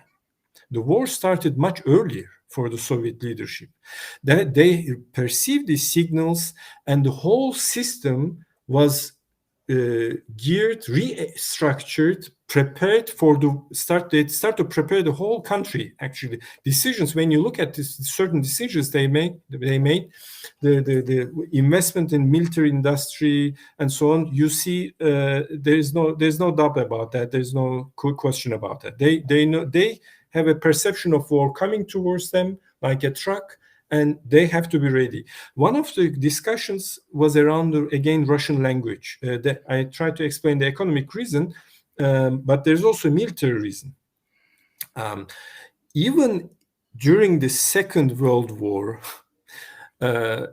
many Red Army soldiers, non-Russian Red Army soldiers, did not know Russian. So can you imagine, you are a drilling officer, drilling sergeant, or you are a commander, a colonel, in front of 1,000 people. Half of them don't know Russian. You say turn right, the half of them turns left. How can you win a war? How can you run a military system like this? You see, and this was discussed. I mean, because there were even national military units within the Red Army. Up until 1930s, in 1920s, and no language was forbidden. I mean, each individual, even if you were a member of 10,000 Udi ethnic group that no one knows, you were entitled to have a translator at the court.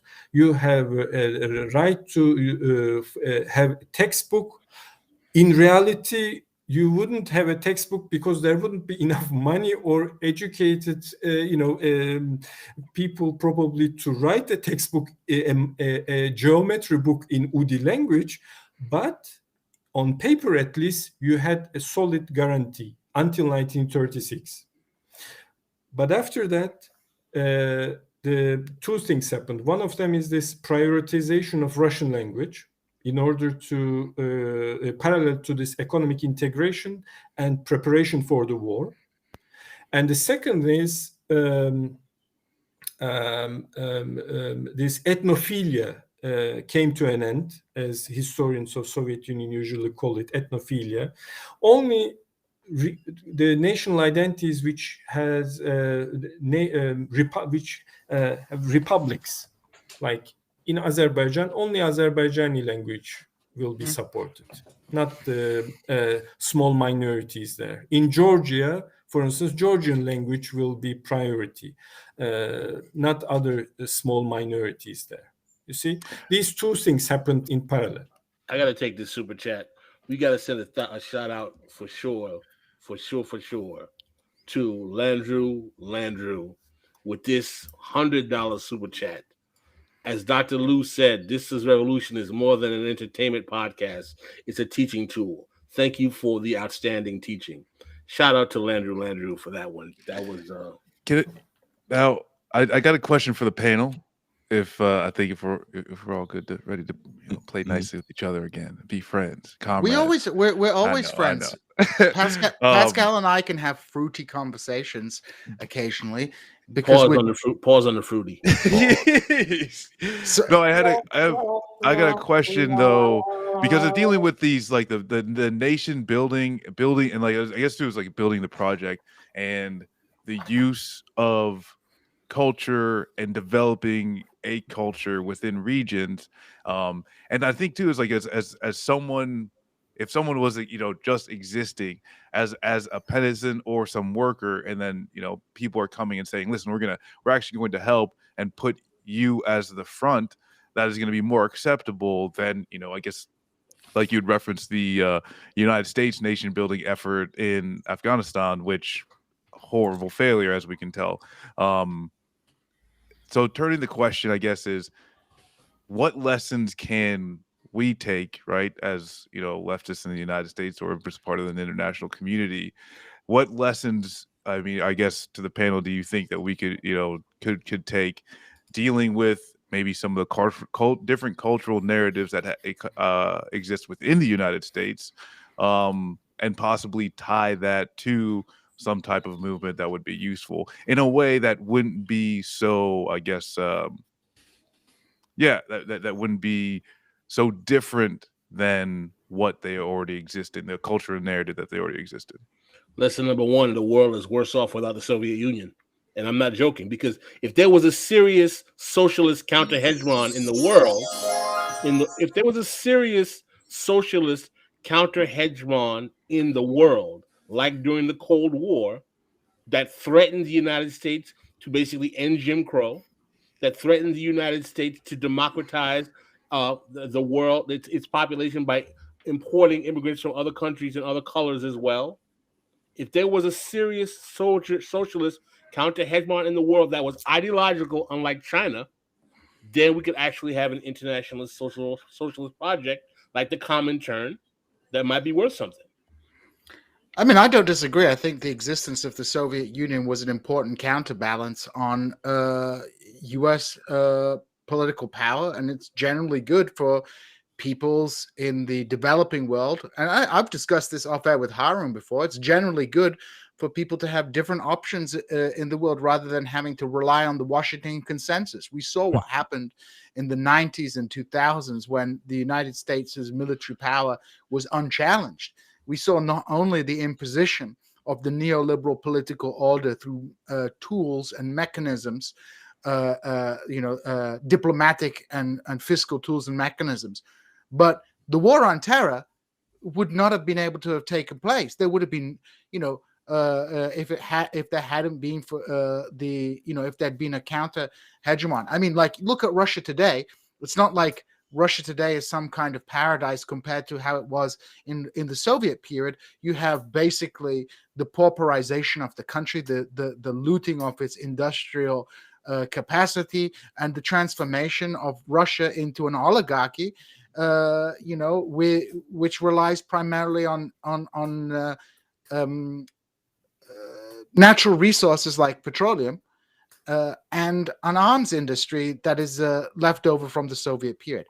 So, I don't want people in the chat to get the wrong idea that my critique of Stalin and the Soviet Union is like the Soviet Union bad. I have specific critiques of that historical project, but that doesn't mean that I think the collapse of the Soviet Union was generally positive for the global system, because I do not think it was. I don't think it was a positive development, because now we have an international system which has been more dangerous in many ways in many parts of the third world than during the Cold War era. We have a military power of the United States that is completely unchecked, and we have a Russia and a post-Soviet world where, yes, a couple of countries on the edge that got into the European Union have benefited, but the vast majority of the population in the Soviet Union, a former Soviet Union, has not benefited. You look at Central Asia, you look at the Caucasus, you look at Russia, you have like a society which is in health collapse, in economic collapse. You have alcoholism and all this kind of stuff. So, I think we have to. My position is just to take a nuanced view on the history of the Soviet Union. I want to add few things. Actually, these are very important points, guys. You are touching, like they are so important. And the things we discuss the things we discuss might sound a bit like history. I mean, it's history, but there are always consequences, and there are always repercussions. There are always, connections to what we experience nowadays. For instance, the Soviet nation building project and vis-a-vis what happened in Afghanistan, right? The one thing I want to add is, to my mind, when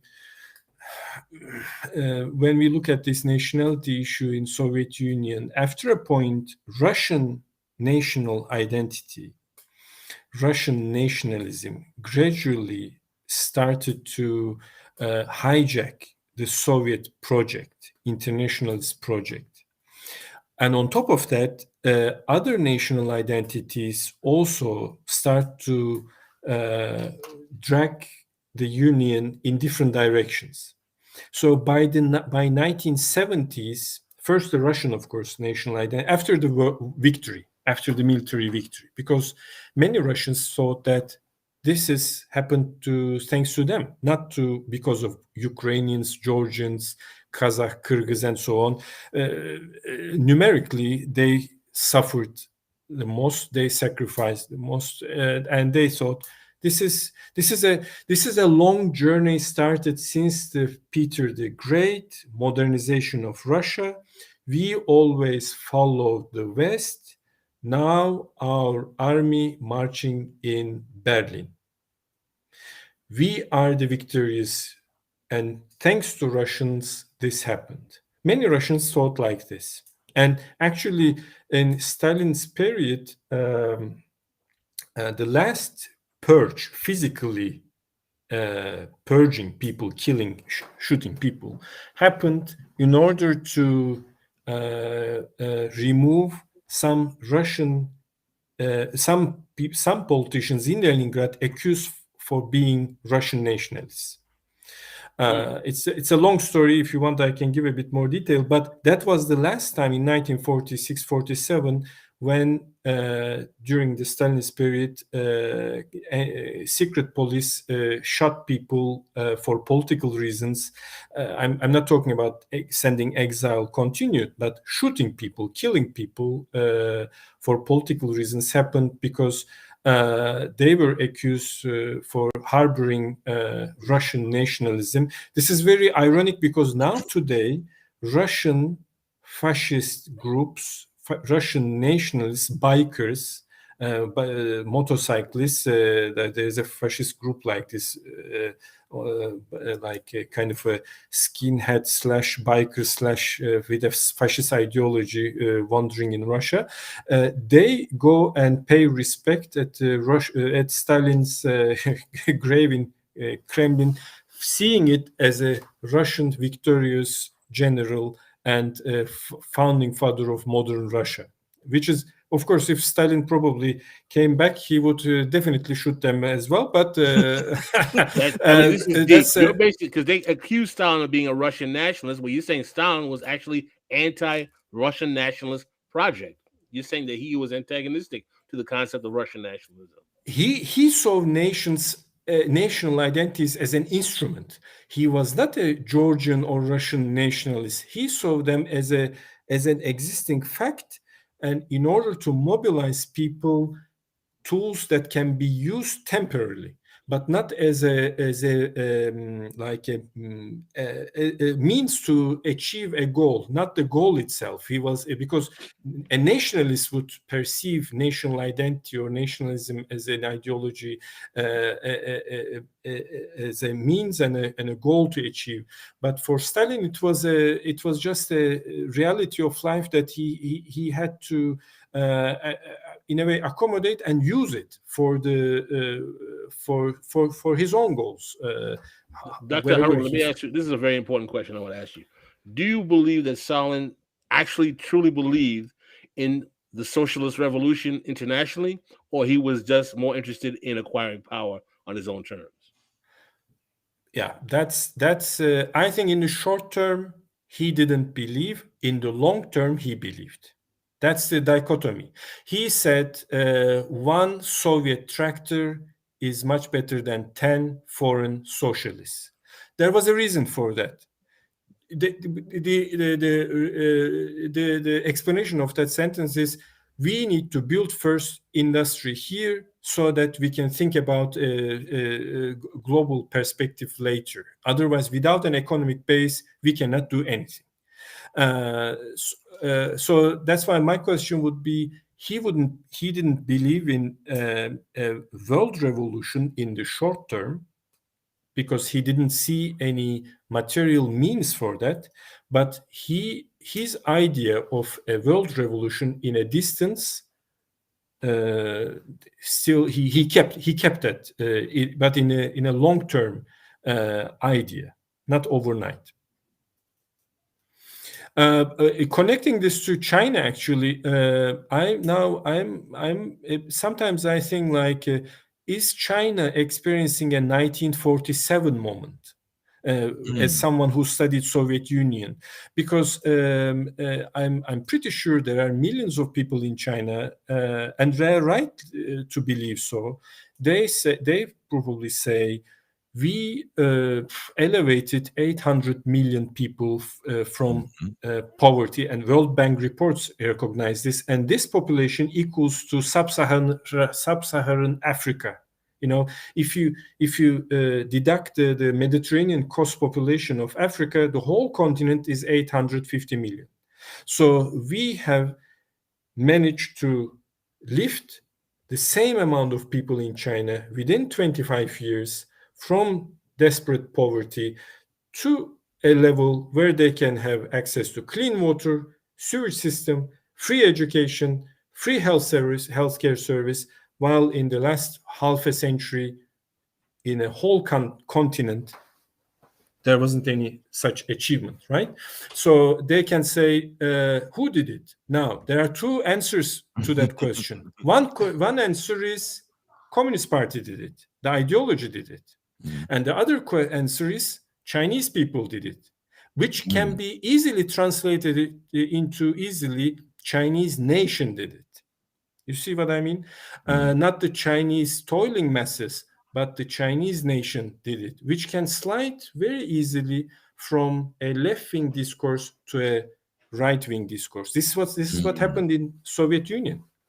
That's why after 1947, Russian national identity became something that party officials also recognize as we cannot fight against this. We will embrace this, right?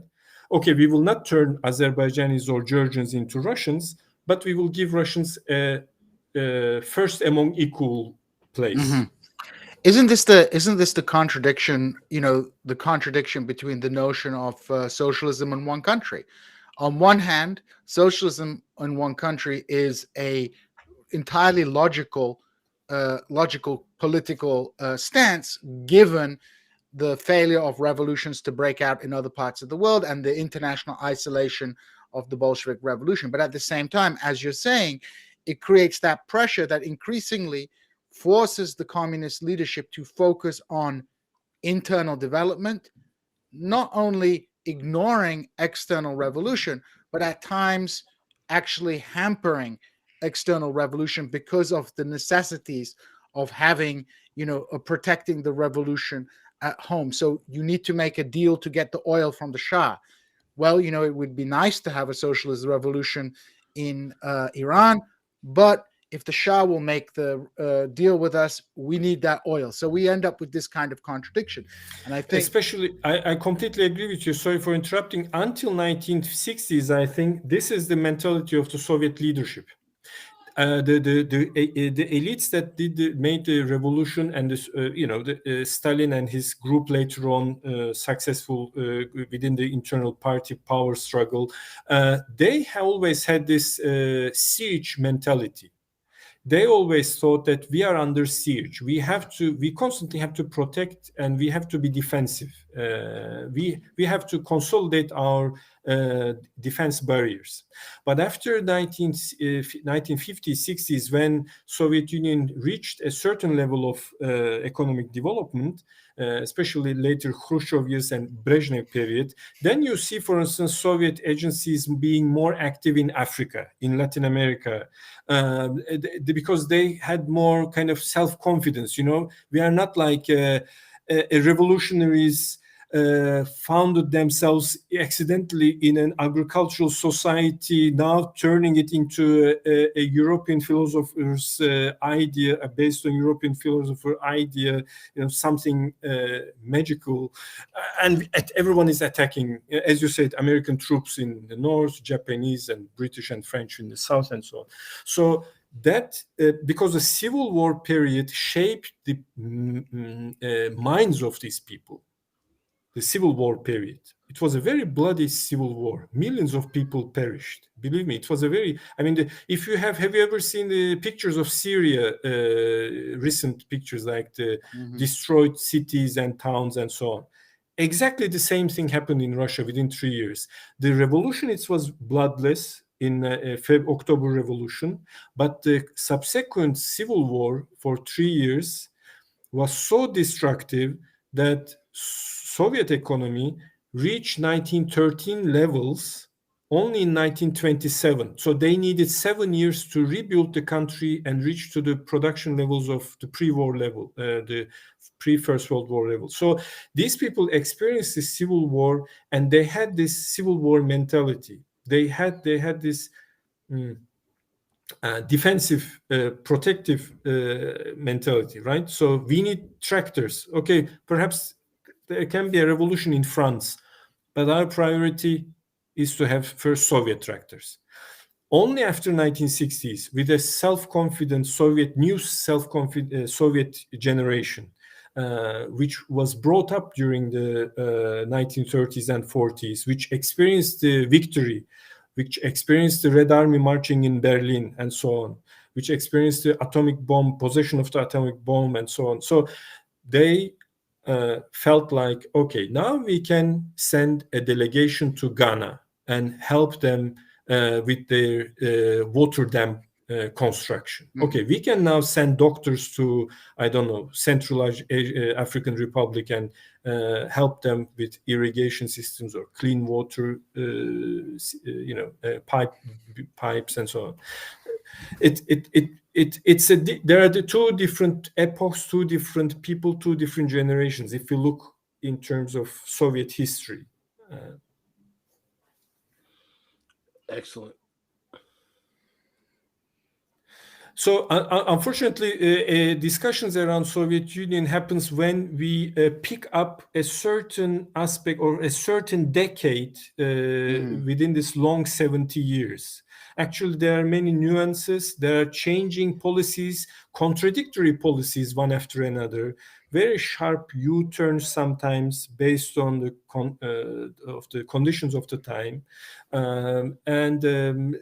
it's usually better to see a bigger picture and to see these continuities and discontinuities and judge the period based on that. Otherwise, picking a certain aspect, certain period, certain decade might mislead us. And we might have wrong lessons from a Soviet experience in that sense. Well, before we go out, I'm going to make a request to Jason. I just send him a video. I want to ask him if we can go out to this video. I think it will be a very good to go out for this subject matter. It's a video that I find very inspirational. So, Jason, are you doing a neck massager right now? Oh, yes, I am. Okay. You got the neck massager? Well, Harun, thank you so much for joining us today. I hope you will come back to talk more. We only scratched the surface today. So we can go deeper into this. If it would be okay if the panel would indulge me. I want to ask the question though. It's like, what is the usefulness of some of the topics that we discussed today to our current goals in, the United States and internationally? Is there anything, or are we just getting a history lesson as far as, some of the cultural focus as far, like is nation building, or even just how we discuss historical, topics or anything like what. We're learning that left sectarianism is stupid and we should stop banging people because they're MLs or trots or someone else. Because we have banging them like have sex with them. What is that? Banging them like have sex with them. Nice banging.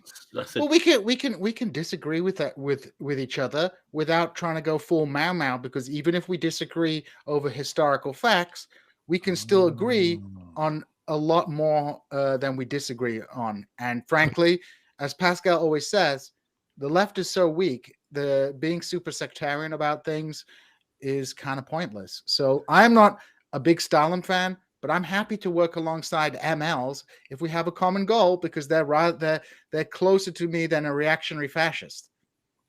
Jason, can we go on with the video that I shared, please? Oh, we can do whatever you like right now, because these people's house has this massager, and they told us, Jason, we know you had a long drive getting down here. We charged this up. Harun, did you enjoy yourself today?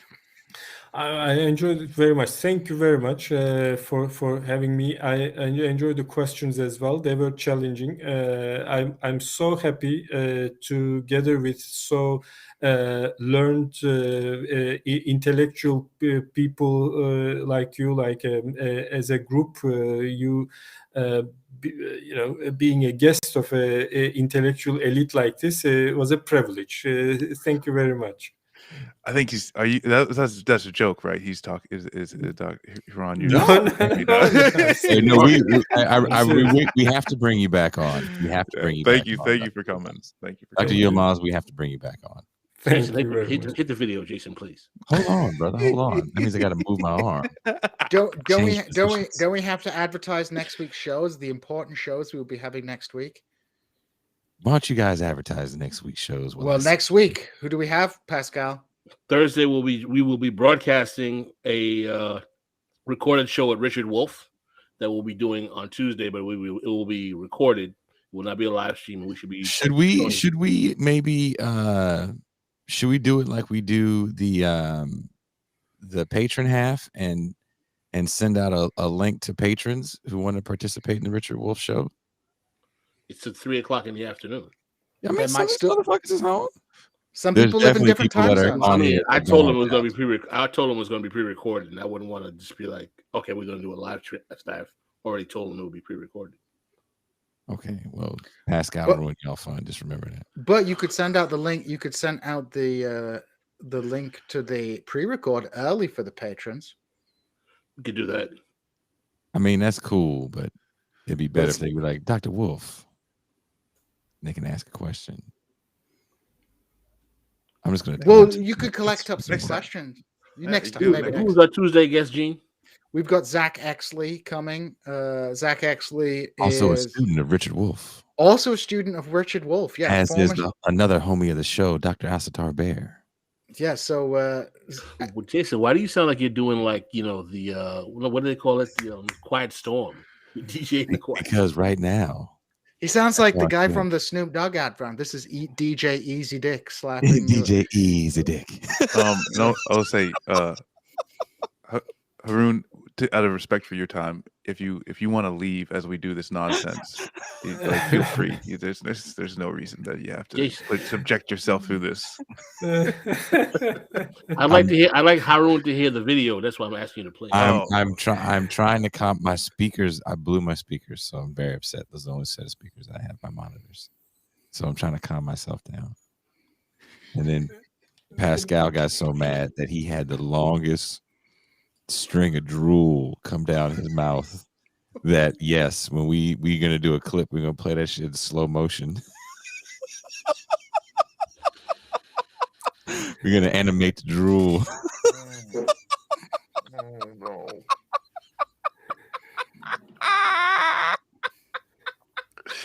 We went so fast from like, this is a great group of intellectuals. What are we going to call it? Does it have a name? When Pascal put that picture up of him as a little boy, I was like, why do you think I'm not going to use this?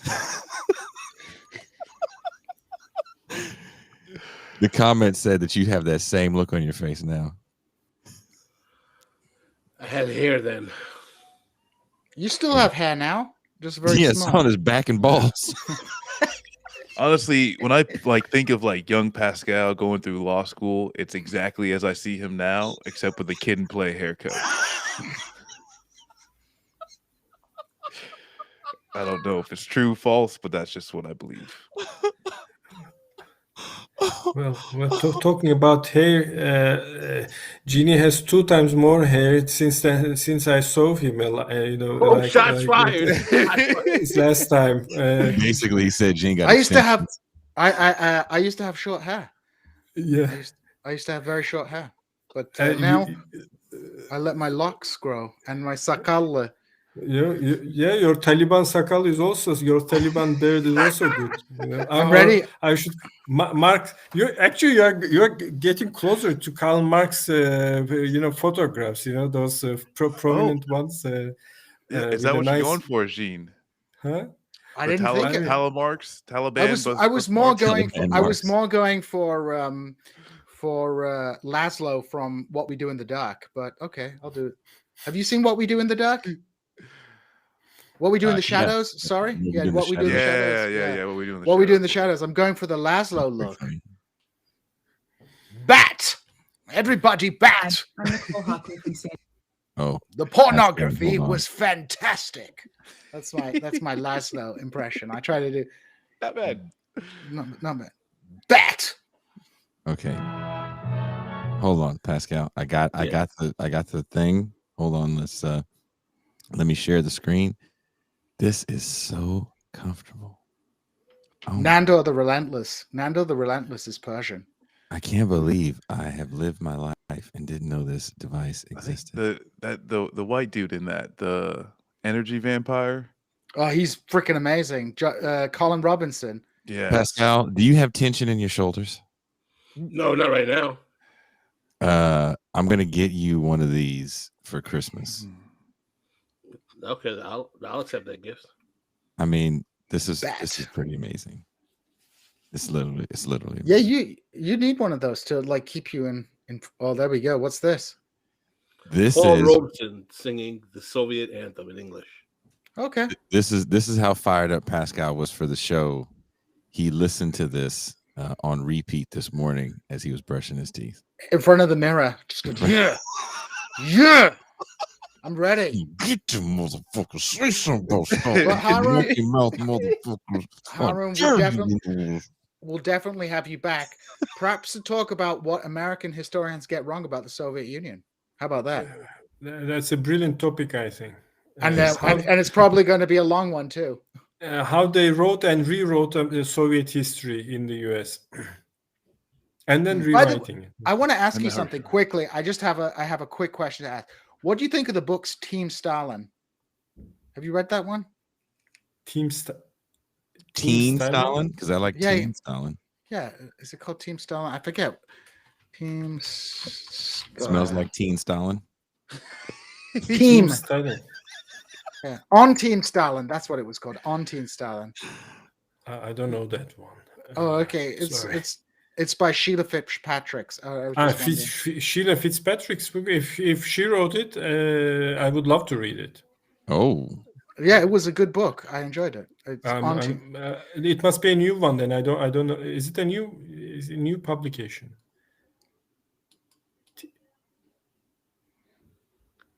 Okay, play the video. I know all Fitzpatrick's books. She's a great historian. Oh, okay. Yeah, I'm going to play this and then I'm going to actually fall asleep. Wonderful. It's always nice to hear Paul Robeson. Beautiful voice, amazing excellent athlete, voice. great Yes. actor, Yes. one hell of an activist. And they named the London School of Oriental and African Studies graduate halls of residence Paul Robeson House. Wow.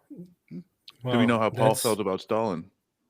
He liked Stalin until towards the end of his life. He actually kind of pushed back on some of the things he had said. Let's not Gerald reopen Horne, that can of worms. Gerald Horne wrote a really great biography on Paul Robeson. So here we go, guys. I want to once again thank our guest. Thank you guys for the super chats. I want to thank Pascal for sending this video. I want to thank Marcus for just being you. I love you guys. And we're out. Fortress secure. Long live our Soviet motherland, built by the people's mighty hand. Long live her people, united and free, strong in a friendship tried by fire.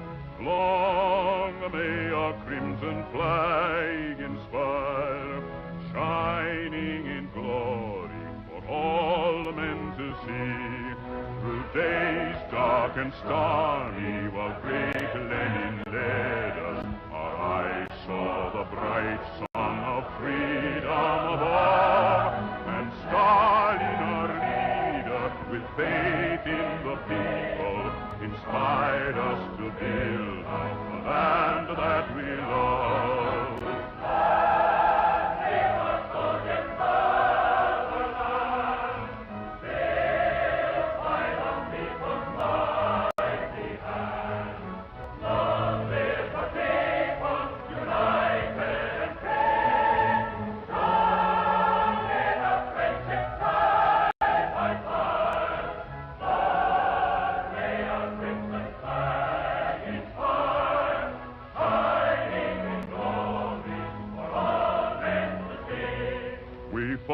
For the future, destroyed the invader, and brought to our homeland the laurels of fame. Her glory will live in the memory of nations, and all generations will honor her name. Long live our Soviet motherland, built by the people's mighty hand. Long live her people, united and free, strong in a friendship tried by fire. Long may our crimson flag inspire, shine